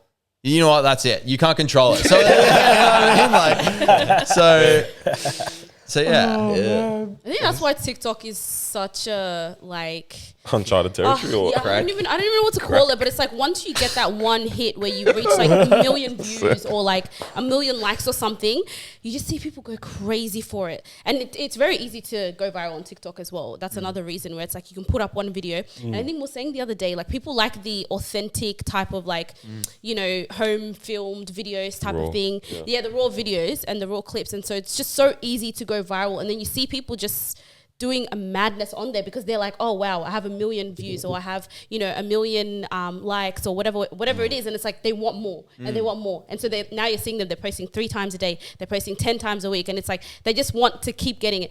But the bad thing about TikTok, you post one video, you go viral, your next 15 videos are not going to do anything. They flop. 15 They're likes, gonna bro. flop, literally flop, and yeah, It's actually an addiction as well. And like I experienced that. Like I feel like a huge part of the reason why I uploaded so consistently on YouTube was so that my engagement could be up. And that's also like, I mean, you could look at it, okay, that's a business standpoint, fair enough, all that kind of stuff. I get that. But at the same time, no. You know what I mean? Like, it's just like it's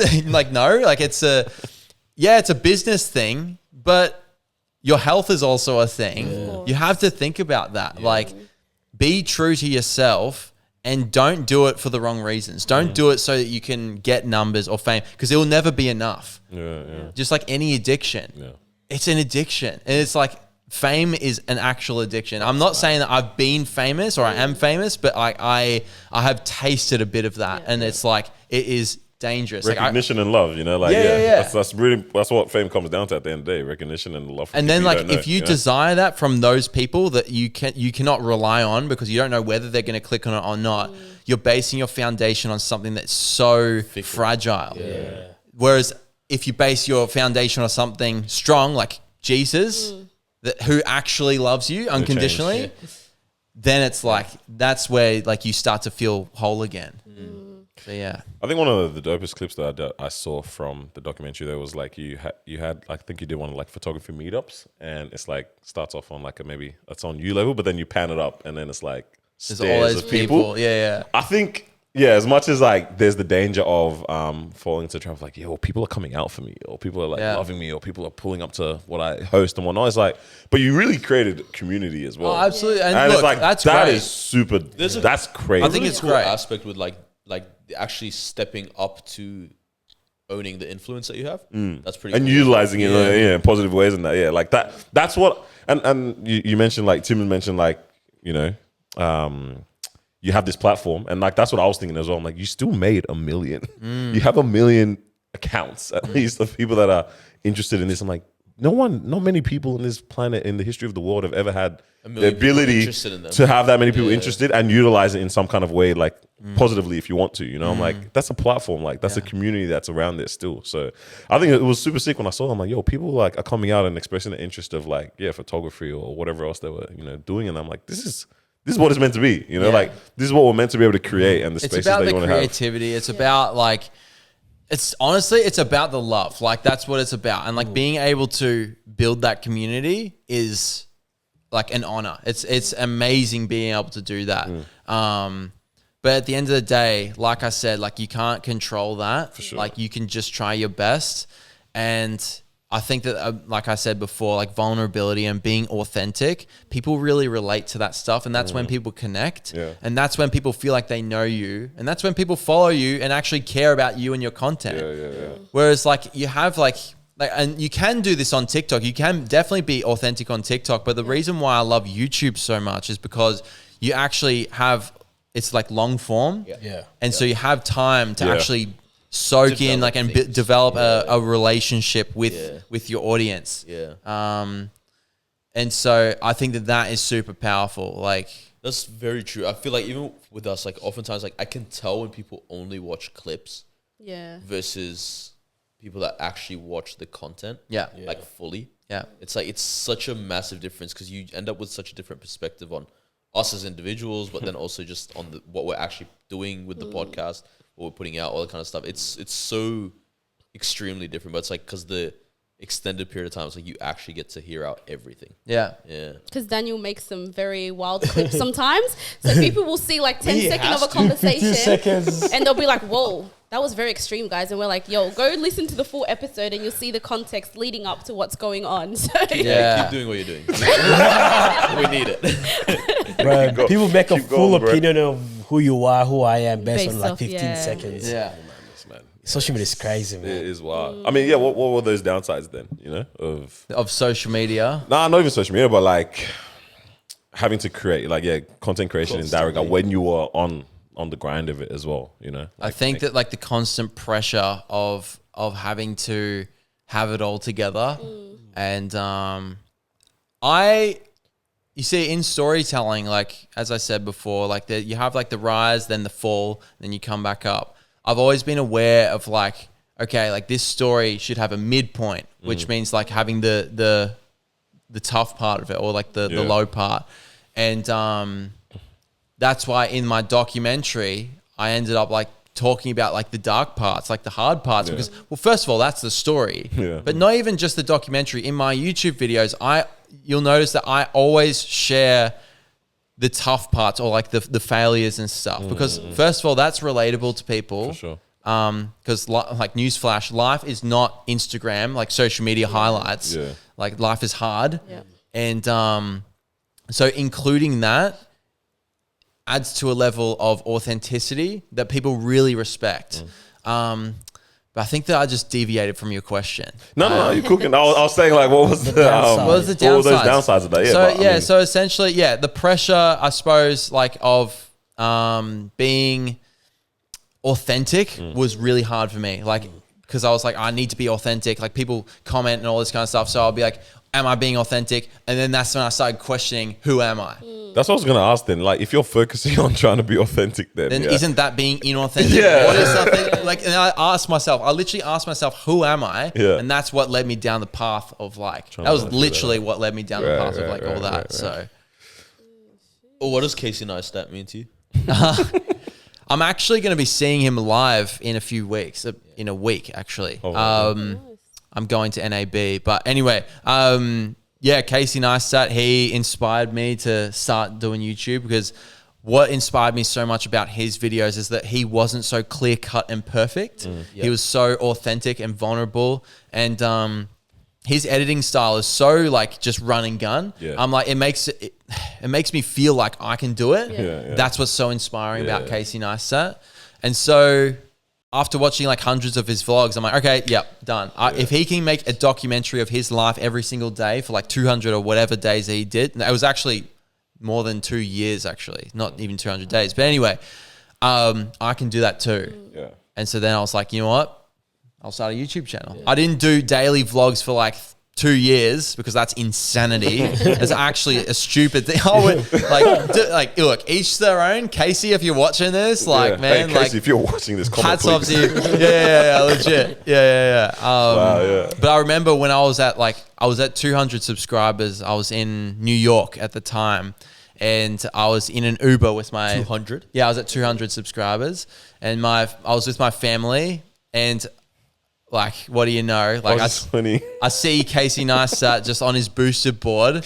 He's like vlogging at the time, and like he's like matching our speed. And I'm like, oh, like this is my moment. This is my moment. Yeah. And so I end up putting down the window, and he ends up like coming towards us because he had to cross the road. I'm like, Casey Neistat. My name is Hayden Pedersen. He's like, nice to see you. I'm like, oh, that's pretty cool. Like, and I got that all on film as well. It's in my documentary. Like, that's a moment. Wow. Yeah. And that's what I mean about documenting everything. You just don't know what's gonna happen. Like, man, there was a time she popped out her knee when we went to Sydney, and it was the craziest thing we ever saw. Yeah, like I think you missed it. Yeah, you went there. I was taking a dump. Yeah, knee was popped out. Yeah, I've never seen this before in my life, and part of me was like, record this right now.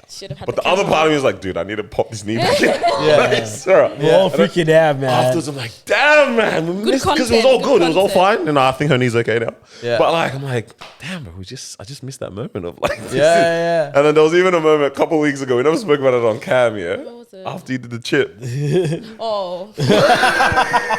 Oh my God. Took a chili chip, yeah. We did a challenge with one of our guests. Spicy chip challenge or whatever, yeah. No one knows what happened except for the guest, and she's taking that to her grave.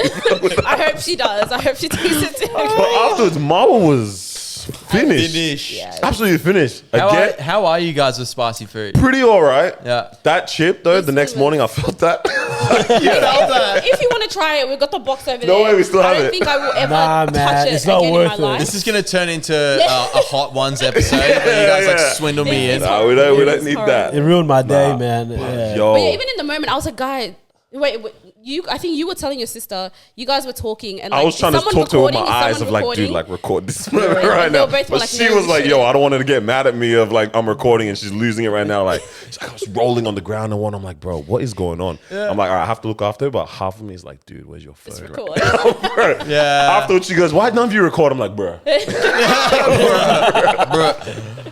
Yeah. Oh man, but no, it's even besides like crazy or funny moments. Like, yeah, that's capturing life. Like, I always talk about this one guy that's all he's done. Like all his trips that he's gone on from when he was younger as well. I mean, you've done that too, obviously. But like, he did this one time when he put just random videos up on his story or something. And it's just like, I would have just not known that you had these life experiences, even if you told me. Yeah.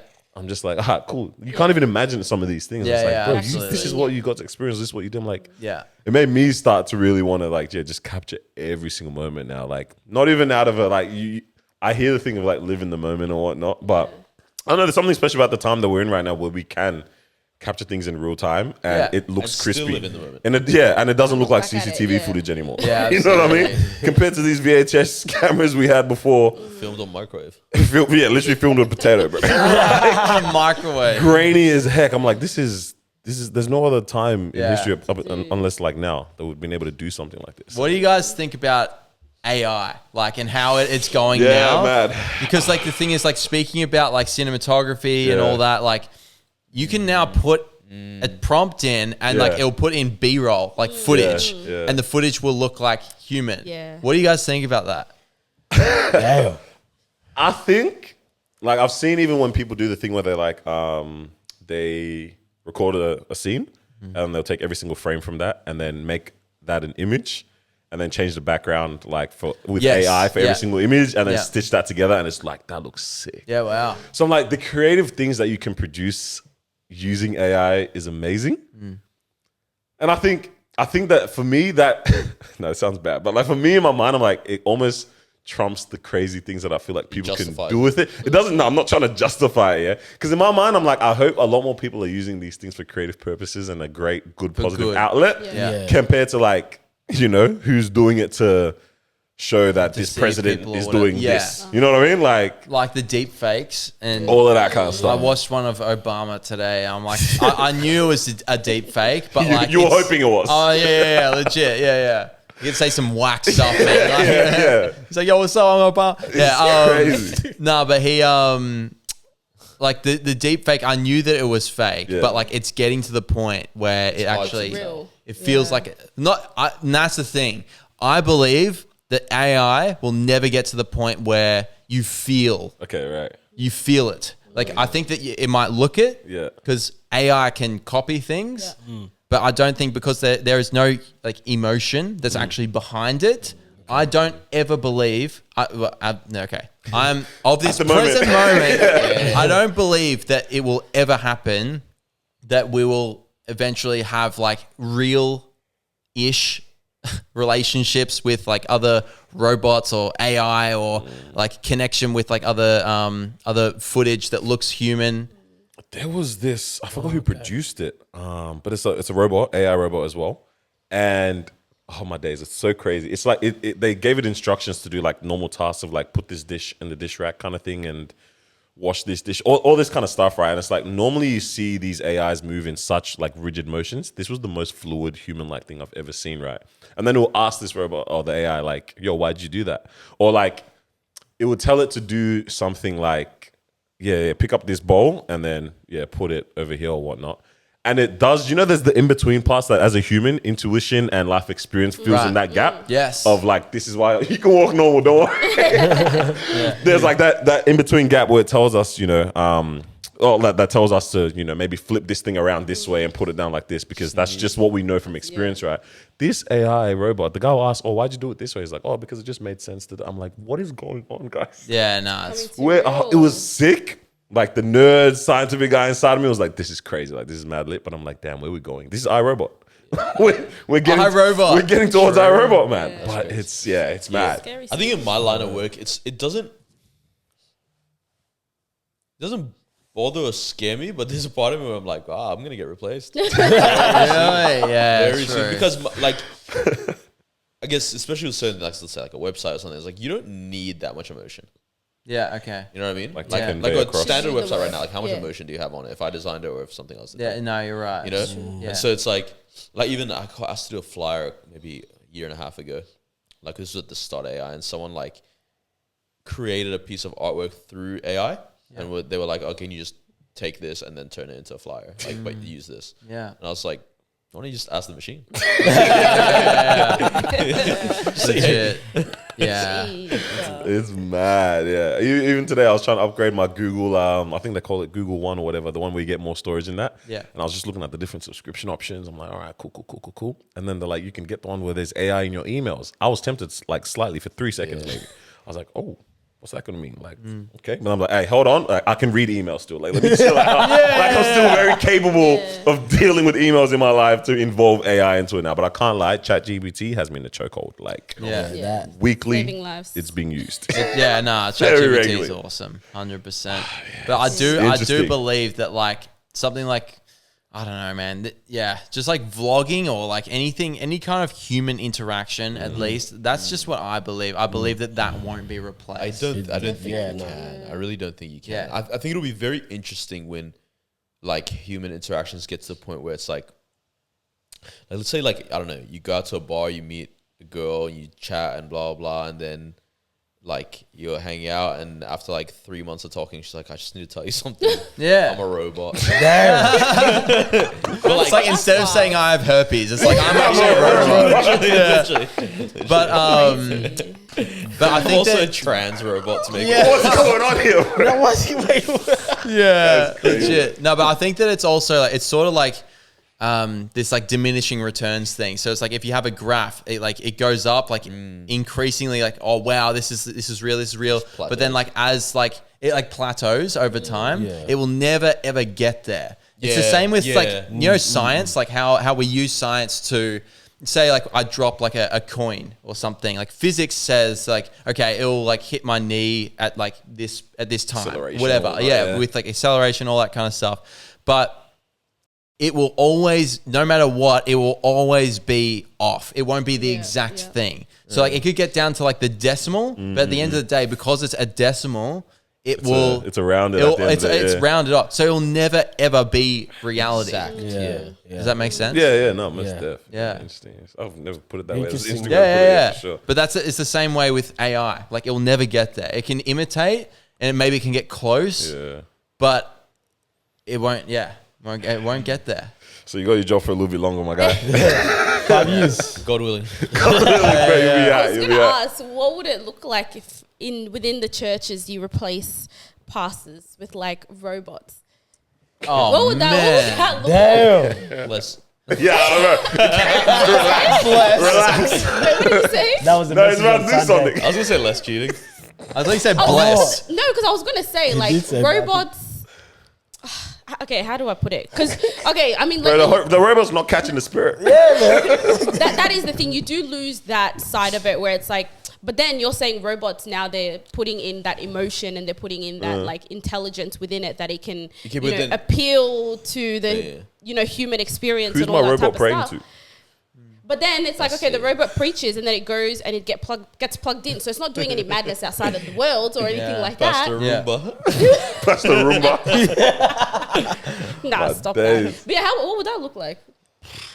I'm sure there's definitely a church out there. I'm not taking my pastor serious if he's If he's a robot. I think that the awareness that, well, first of all, the awareness that he is a robot, that's like a huge no-no. away.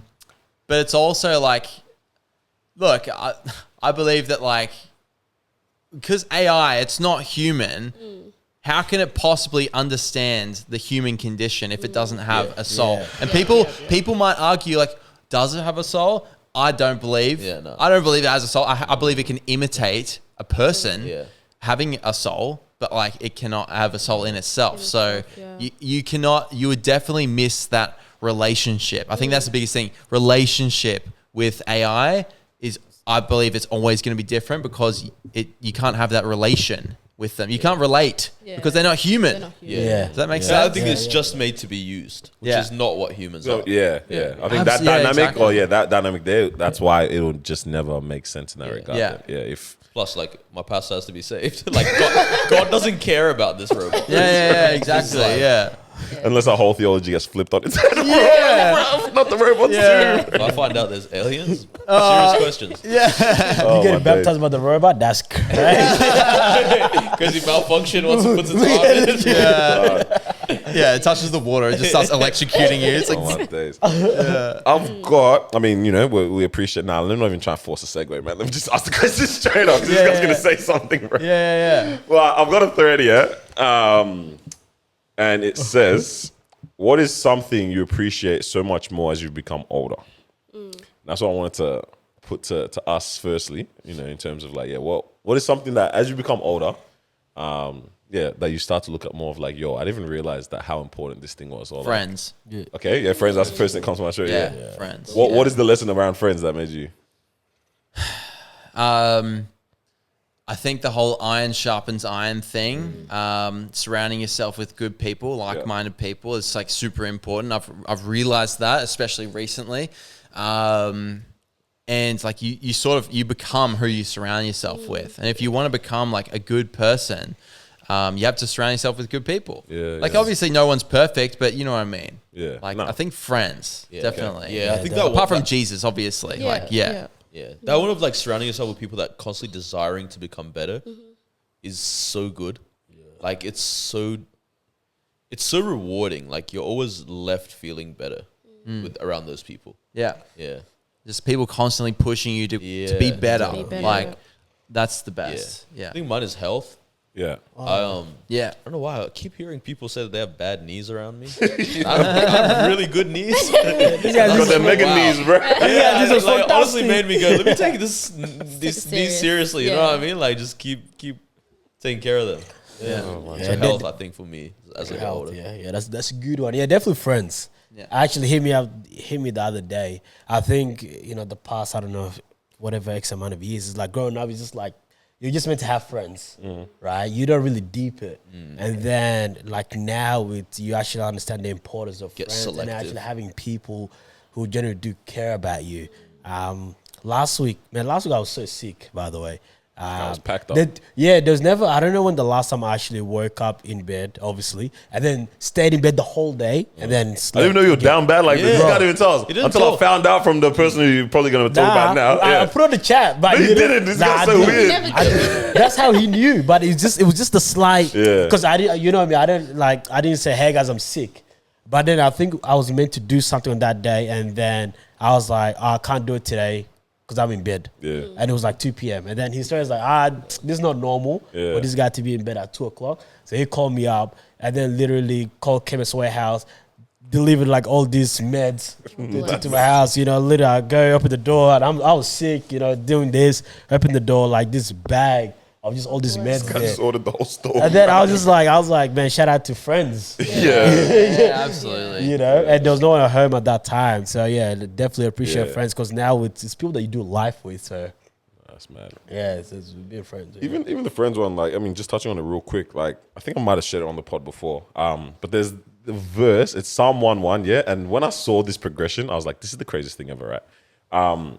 But people don't, I think the problem is we don't even take an account of the people that are around a lot and as often as we should. We just get stuck in sometimes maybe cycles or patterns or environments and whatnot, and we don't realize how we're changing. But I remember there's this verse that goes, blessed is the man who does not walk in the counsel of wicked or stand in the way of sinners or sit in the seat of mockers. So it goes from walking to standing to sitting, yeah? And I'm like, that progression of just we end up getting comfortable sometimes in life of we don't even realize the spaces that we're in. You can firstly be on a casual basis of just, I just hang out with these people. Next thing you know, oh no, these are my homies. Next thing you know, these are my confidants. And it's maybe they're not the best for you. And you don't even realize how comfortable you've gotten around from walking to now standing in the presence of people. And now you're just sitting down, you're comfortable, you're cozy. I'm that friends one, taking account of that is something super, super important there for sure. Can you say that again, that psalm? Okay, yeah. So I just want to remember it, it was blessed is the man who does not walk in the counsel of the wicked or stand in the way of sinners or sit in the seat of mockers. And when I read it personally, I was like, I like that progression that it was how it was written out in terms of you see that you can be someone who's walking in these spaces or standing in these spaces and also end up sitting, fully sat down and comfortable in these spaces. But it happens if you don't take account of it. I understand. That. Yeah, you can start off just being about, but then now you end up being literally this is your space and there's nothing to distinguish you. Yeah. At a certain point. So yeah. Wow. So the friends one's big. Friends one's definitely very, very big. Definitely. I was gonna say probably I've spoken about it before, but my mum is one that I took her for granted. Not even gonna lie. Wow. I took her for granted in my teenage years, and now that I'm married and I've moved out of home, I'm like, wow, my mom is actually I was going to say decent person, but how crazy. She's not decent. She's actually half decent. I don't think she's learned the lesson of going for Still learning. That is the wrong word. She is an amazing human being. I mean, she isn't Christian, she's Muslim, but it's just the way that she tried to raise myself and my siblings for many, many years without my dad being around. I'm like, this is a strong woman. Now that I'm in my own home and I'm thinking about my kids and, future kids, sorry, don't have kids right now. Don't be saying, no kids. But thinking about starting my family and all of that, I'm like, wow, she really did that, raising 5 kids on her own for so long. And it's always that thing of we were always clashing. I don't know why, I still don't know why we were clashing so much back then, but now that I have that space from her, I'm like, every time I see her, it's intentional, and I'm like, I really do appreciate you and everything that you've done for me. So I think that's one thing. Now that I'm older, I'm like, wow, love you, mum. Oh yeah. That's true. Mad. I was gonna say parents as well, to be honest. Parents. Man. I was actually parents, definitely. Now I feel like a bad person. No, but even watching your documentary and seeing your mom and the way that she spoke and she got emotional at parts, I'm like, wow, this is she, obviously every parent, you'd hope and they love their kids, but I'm like, you can just see the love for her and the care for her and just for you. It was just amazing. It's very beautiful to see. So. Yeah. Well, I think that also because initially the documentary actually used to be the first cut of it I didn't interview anyone. It was just Right. me talking. Yeah. I think that's fine, but I think that when you don't interview other people, it kind of lacks a certain level of validity in some ways. And I know it is my story, but it's also part of their story as well. And getting their perspective, how did they feel? I think that's interesting, but also, again, like, shows that like I'm not just some guy who's making this up. Exactly, because they actually went through it. Yeah. I think there's some scripture. I might be butchering this, but like there's some scripture. I don't know whether it's in Matthew, where it was along the lines of like Jesus said that like his testimony, like, you know, it's true when there's like other people or something. Yeah, it's like at the end of like one of the first chapters, but it talks about like, and this account is, I know what you mean. Do you know what I'm saying? Yeah. I don't want to butcher it. Yeah, obviously. even me. It's one of those like a prologue almost. One of the prologues or something. It's like this and this account is on the base of like true witnesses. Or something like that. Yeah, absolutely. Yeah. But I think it's because we forget that we're the main character in our lives, but we're the side character Everyone in else's everyone else's life. It's such a weird You know what I thing. mean? Everyone, like literally everyone's got their own life. How weird is that? Mad. Like they've got their own like thing going on. I hate those moments. You be on the freeway and you're driving like, that guy's going somewhere else. I have no idea. Yeah. He's paying no mind That's to all it. that matters to me. Yeah, but I'm like, Yeah, I know. I'm going to lose my mind thinking about this. He's driving too slow for where I need to be. Yeah. Side character in your life. That's crazy. Crazy, Yeah. man. But for sure. What if we found out that there actually was a main character? In the world. In the world. It's I'm like, going to lose it. Yeah. I'm going to lose it. Hey, what's It's like that when you look at character's- yourself too long in the mirror, man. You lose your mind. You lose your mind. Have you ever done the one where you just stare in the mirror and get closer and closer and closer until you're like eye to eye with your reflection No, and you go, you've what is lost this? yeah. You've lost it. No, you haven't done that? Stare at my own eye in the Stare mirror, in your bro. own eye, bro. I swear you get weirded out. After. I'm not gonna lie, I try to move quick and catch my reflection like lag. Bro, like trying to see, is this real, bro? It's Yeah, just I mad. was actually having a conversation very recently where apparently if you look in the mirror at your other hand, like so you got your right hand, but then you got your other hands that's like like if you're not left-handed, you look at your left hand for long enough, your left hand become ambidextrous. Wait, what? Hold on. I butchered that. I'm trying to think it. So I'm looking at my right hand. So if you're right-handed, Yeah, I'm right-handed, yeah. and you look at your left Hey, behind hand, the scenes is losing their mind right now. yeah, you look at your left hand. Apparently, your left hand becomes your main hand or something. So I just got to look That's at what it. I'm Yeah, just no, in the mirror specifically. right. You're just like you just stare at it. We're going to be right over there. We'll try this. At least half an hour, we're all just gonna be there, just We're like just going to be there like drooling. We'll be like, All right. Who knows? Yeah. There might be something there. But was there anything else besides parents and friends? I mean, this is along the lines of parents, but I was saying, like, I appreciate my parents for this. I started thinking about how many times that they would like sit me down when I was younger and just pull me up on stuff. I was like, Yeah. and being the coming of age, finding myself me at those young ages, you know, preteen, teenager, whatever it is, you think you know everything, you know, and like these people here that are X amount of years older than you have no idea what it is like to be this young person in this generation.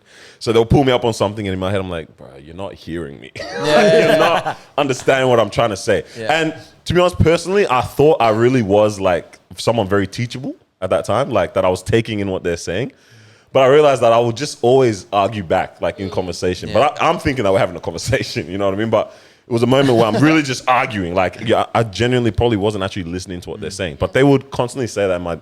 Something that both of my parents would always say is like, you think you know everything, like you think you know everything, and da da da da. I got And that one too. all the time, it's a and classic. like, I didn't even think it was. I thought they were just tripping, like, you know. Yeah. But even as I've gotten older, I'm like, I actually appreciate every single one of those moments, or appreciate teachable moments like that. Like even recently, like we've been put up on something, and like I've just learned over the years now. Happy to hear it. Yeah, I'm genuinely happy to hear these moments, because all I want to do now, I hope, and you know when you say you want to become a better person, you hope that there's not that part of you that's just capping and just saying it. Just because the right thing, you know what I mean? Yeah, I love this me, you know. But you hope that, like, even me now, I'm pretty sure this is the real me saying, like, I just want to become a better person, right? Yeah. So Yeah. having these moments, I actually have now much more appreciated those like moments where someone is able to be like, yo, Yeah. can I actually just talk to you about this? Or Oh, I think, absolutely. you know, that this is not correct. I'm like, that's actually very important. I appreciate that a whole lot more now. It's like that whole thing about like taking your brother aside, like in silent kind of thing, and just like telling him like, okay, like, as opposed to like just like in public, it's like shame, like you know what I mean, like. So I definitely appreciate those moments. Definitely a lot more. Good moments. You said you were looking for one besides family and that. Yeah, no, I just wondering if there's like, like other ones that just would have popped up here and there. Like, wow, I should really appreciate this now. As I've gotten older, actually, probably money. I'm actually I'm probably appreciating money more, because like I grew up in it. I was very fortunate, like in my upbringing, where I've lived like comfortably like my whole life. And I haven't really valued money because I haven't had to. I didn't really know the value of money. But now that I'm getting older, I'm like realizing, okay, like this is actually a thing. Like money is like important. Now I'm starting to like value that more. Whereas like, I suppose like for a lot of people, it would almost be the other way around. It's like people learn to value money maybe a bit less because of what it can actually do to you when you focus on it too much. But I think that having a healthy relationship with money is super important. Maybe the only other one I think of is peace, like living a peaceful lifestyle. I've never been like too dramatic or whatever, but it's like I think the more that's one like I kind of have picked it up from watching people around me. I'm like, man, I really like living a life of good decisions because it just produces the best outcome. You know what I mean? Like just when you see people and you're like, oh, just based on your lack of ability to control your anger or lack of ability to control your relationships or self-control, whatever it might be, it's like you just end up making bad decisions and whatnot. It's like, and it just always, it's like at its root, what does it produce? It's like just a lack of peace. And I'm like, that just looks exhausting to live that way. It's hard, man, because like I try to live that way, like self-control, like peaceful and all that, like the fruits of like the Holy Spirit, essentially, like. But yeah, we're human. Yeah, of course. Like, sometimes it's just hard. Yeah, like, for sure. I've got some of the ones that people wrote here. They're like making it home safe, being at home and doing absolutely nothing. Really? Our parents' music. I hate doing nothing. Our parents' music's a big one. They said our parents' music. The older I get, the more I'm listening to the exact same songs my dad used to sing. That's a banger, like old Iraqi stuff. Quick question. Do you guys, because I asked these guys this question before, do you guys know the band Simple Plan? Yep. You know the band? Yeah, the Canadian. The Canadian. Yeah, I'm going to be shooting a video for them, a video, with them, like this Thursday. Are they in Melbourne? They're in Melbourne. He's gonna holler. Me and my sister had this phase where we were very into them. I don't know what it was. Yeah. It's like one of those bands when like you were younger and like you would just know their song. Just epic, It's like, I'm sorry, I can't. Now I need to go check this out. Perfect. You know what I mean? Okay, Simple Plan, you say. Do you not know that song? Maybe. Maybe I need to I feel like I listen to I might, maybe, if I hear it, I might know it. But right now, nothing. Yeah, Monkey there you go. doing the symbols in my head right now.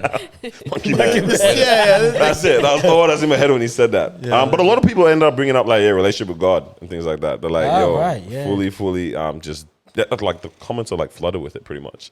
Like, just a bunch of people like, I actually didn't appreciate how important it was to have a relationship with God. And I guess it brings it back to peace and whatnot, better decisions, like appreciate family more. Like all of that is, definitely centered around that. But there's some interesting things, man, that we just never... Making it home safe. That making one, it home safe? After my first accident, bro. And then the second and the... Oh, damn, there's second and third. Chill out, Relax. Okay, after the first, second, third, I've had like 3 accidents, unfortunately. 3 car accidents. I've been fine every single time. My car's... First 2, they made it alive. Second one, the car did not make it alive. But making it home safe is actually, it's a very big one for me now. Every time I get in the car, I have to pray. I have to say, God, please take control if anything happens. Even once I get home as well, I'm always like, just thank you for allowing me to get home. Even just seeing like people get into accidents when I'm driving, I'm like, it's such a big thing. Like being able to get in your car, drive to your destination and get there safely, it's massive. So I can see why that's a big one. Wow. Nah, that was a big one. That's so, like, because I've been in a car accident. Obviously, mine was a different situation, but a little bit of a different situation. But like, if you've been, Sounds so bad. But if you've been in a car accident like multiple times, I would imagine that like that would be like give you some sort of like PTSD in some ways. Like I used to not be able to like fall asleep for a long time, even though he was driving, because in my mind I was like, oh, because okay, context. The last accident I had was because I fell asleep at the wheel. I was very. I've been close to that. Honestly, that was like a scary so one. many people say like they've had moments where they've All the closed time. their eyes and then they wake up and all of a sudden they're like car swerving or they're at some, you know, further on in their journey, but they didn't realize that they were sleeping. But for me, my body, I wasn't tired. Like I couldn't, like physically I was not tired, but I think mentally in my brain, something was just like, you are tired and you're going to fall asleep right now. And that's just what happened. And I was like literally, how far was I? I was like a minute away from my house as well, which is the most annoying thing ever. I was like a minute away from home. My body was fine. On his birthday. Ruined his birthday house for him. So sorry for that. But yeah, it was traumatizing. And for a long time, every time like I would fall asleep while he was driving, I would just wake up like in a panic, like, oh my gosh, what is going on? I didn't realize I was so traumatized from I think it was also me slamming the brakes to wake you up. Yeah, this This guy's an idiot. This This guy's a horrible human. Trust you to You're play. horrible too. You literally were making jokes the week that I had the Said accident. I'm crashing at your place tonight. I'm crashing at your place. And then he said Because we hit a neighbor's car. And then he said I took the pillows out because the airbags came. These guys are horrible. They're actually horrible. I'm crashing at Adding your to my trauma. Bro, brought her pillows a crazy life. Done. There was a time, man. That There was a time, All right, I'm here. There was a time. Yeah. Oh man, Yeah, it was wild. It was wild. Hey, we've all healed this from is it. actually wild. This is like a core The Disruption podcast Favorite moment. clip ever. There was a whole period of time because she says it's your girl, my Wheezy. Everyone called it it's your girl, no wheelsy. Because No, no wheelsy. They added too much. So how do you go like when someone else is driving? Yeah. I'm always awake. Well, now, except Your eyes are like, yeah. Your eyes like, That's crazy. you're like Mr. Bean. Have you seen Mr. Mr. Bean, Bean? I'm just more aware, especially when I'm driving. I'm like, if I'm tired, I'm not afraid to pull over to the side. And I don't do heater if I'm tired, because that's one thing that I had. I had the heater on. Yes, absolutely. The windows up. No music as well. Like, So I was just getting like ready for boring bed. and you're just cooking. But I wasn't, because I didn't think I was tired. So I was like, okay, it's cold outside. Let me put the heater on, window up. I don't know why. I usually drive with music. I just didn't drive with music that day. And it was very Bada bing, bada unfortunate. boom. We lost Yeah. a Big beautiful car, time, the man. heater's on is the biggest setup. Yeah, nah. It really is. My combination. I was gonna say, what is next in this journey then, or this new What chapter? is next? Yeah. So essentially now, as I said, the documentary's out, clean slate. yeah. I want to use my influence. Oh, I hate that word, but like my platform. Yeah. My platform for good, because I believe He's blessed me with it. So I want to make the most of my gifts, which I believe is like storytelling and like especially editing, even like speaking on camera and stuff, because I've been doing it for over 7 years. Like all of this content creation stuff, talking to the camera and like doing all that stuff. I love that stuff. Yeah. And I feel like I can make a great impact, not just on people that watch my stuff, but also like getting to reach people in the industry that like a lot of people cannot actually reach. Yeah, that's crazy. Because like who's talking to them, almost kind of. Yeah, thing, because because they're influenced by all kinds of people, man. Like a lot of people that are, depending on like who they are, a lot of people can like get into really crazy whack stuff if they're like somewhat famous. So like I think that it's refreshing to have like someone who has been saved by Christ that can have access to those people. So being an example of Christ, not just for the people who watch me, but also the people that I can get in contact with. That's dope. That's very, very, very dope. Yeah. We're praying for you as well, man. Keen to see what the rest of the journey, Thanks, bro. I appreciate it, man. entails. But yeah, you definitely have got a really nice ability to tell a story. Like I was locked in. Yeah. It's funny because we're both at home watching it. Yeah, she started watching it before me. Yeah. Like, bro, what is this? Like, this is lit. Like, it sounds nice. But I'm like, I refuse to watch at the same time as her because I've missed out on like first 10 minutes. So I started watching this all separately. We're just both playing it. It's like 10 minutes ahead. I'm hearing stuff. I'll pause mine to go get something. I'm like, oh, damn it, you spoiled it, bro. Oh, no.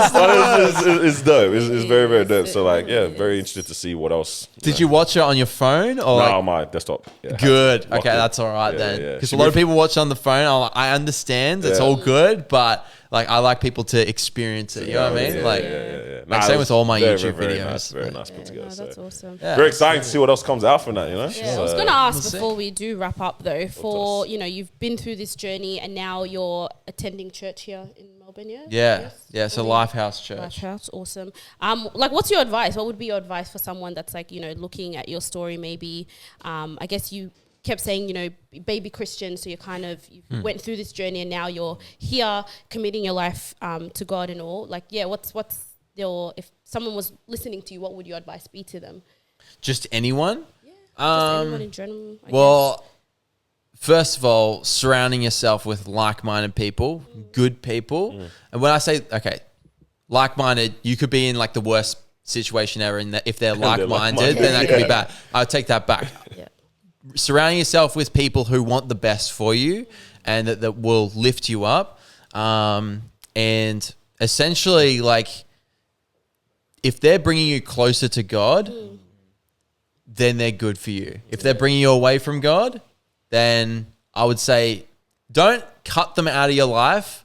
I would say maybe just choose to spend your time with the people that are going to bring you closer to God. But then once your cup is like kind of full and it's like kind of overflowing, then you can like let that spill onto people who are who might feel like they're taking you away from God, so that maybe that kind of like influences them or impacts them in a positive way and brings them closer.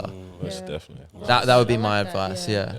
I like that I a was lot. sick, and yeah, I mean, it's funny that we end up in spaces where, you know, people get something changed or some kind of, just even the smallest thing. Maybe you get a new job and like maybe a lot of your friends don't have a job or something. Then now you forget the people that you have so much commonality with in some regard, and like, yeah, you have to still understand that there's a piece of your heart there, and you have to pour that into those people too. You know, so Absolutely. it's very, very dope when it comes to something as life changing as like, you know, your own encounter with God. But I think that it's also like, even to say that stuff, like, I think that it can be dangerous when you start to try and pour out onto other people, and you start to empty your cup. I think that obviously we're human, as I said, like, so sometimes you're going to have like more of an empty cup than other times, but I think that the ideal thing is to let it overflow onto other people. Most definitely. Yeah. You know what I mean? So it's like you're not pouring it out, but there's a constant There's a replenishment of constant, that. Yeah. Nah, for sure. Yeah, I actually, that's not my taking. I took that from a sermon from church. So You can just hold shout that. out to Lifehouse Church for that. Yeah. Nah, it's proper dope. I was also going to say shout out Josh Payden as well. He mentioned you when we had him on. I don't know if you remember Payden Media. Yeah, we had him on. That was a while ago. No, it was last year, right? I No think it was last way. year. Yeah. I love Josh. And it was like, well, like, yo, who are the people that you like look up to, or like that are dope that we should follow? Or like, I think he was saying here people that we should. Episode 199, 50 episodes ago. Was episode 199? That's Yeah, a I'm while. pretty sure. Yeah, 50 episodes ago. He was on one of my videos. He was on one of my photo battle videos. And then Yeah. he ended up like tagging me in. So I've seen that video before, but I didn't know that this was the podcast. Right. Yeah, Yeah, there you go. Yeah, Interesting. so he was like, oh man, this is someone you should like Tap like into. keep on your radar. Tap in. It was like, this is dope that how this comes around in this Yeah. way. you know? One thing leads to another. Yeah, But yeah, absolutely. nah, wish you all the best though. Very, Thanks, very man. dope to see. So Yeah, Thank you for coming absolutely. through, man. Truly appreciate it. Hey, thank you for joining us for this episode. Hope you guys enjoyed it. yes, sir. You can share this around, like, comment, leave a comment. Share your story. Just I don't leave a know. comment. Your story there, bro. Do Yeah, something. for real. I guess you can follow Hayden. No, as follow well. us as well, please. We need Don't us. follow me. If you're one Do of not Hayden's follow me. followers watching this, welcome. Thank you for joining us. We'll catch you guys next week. Peace Nah, out. it's dope. Bye. Peace. All right.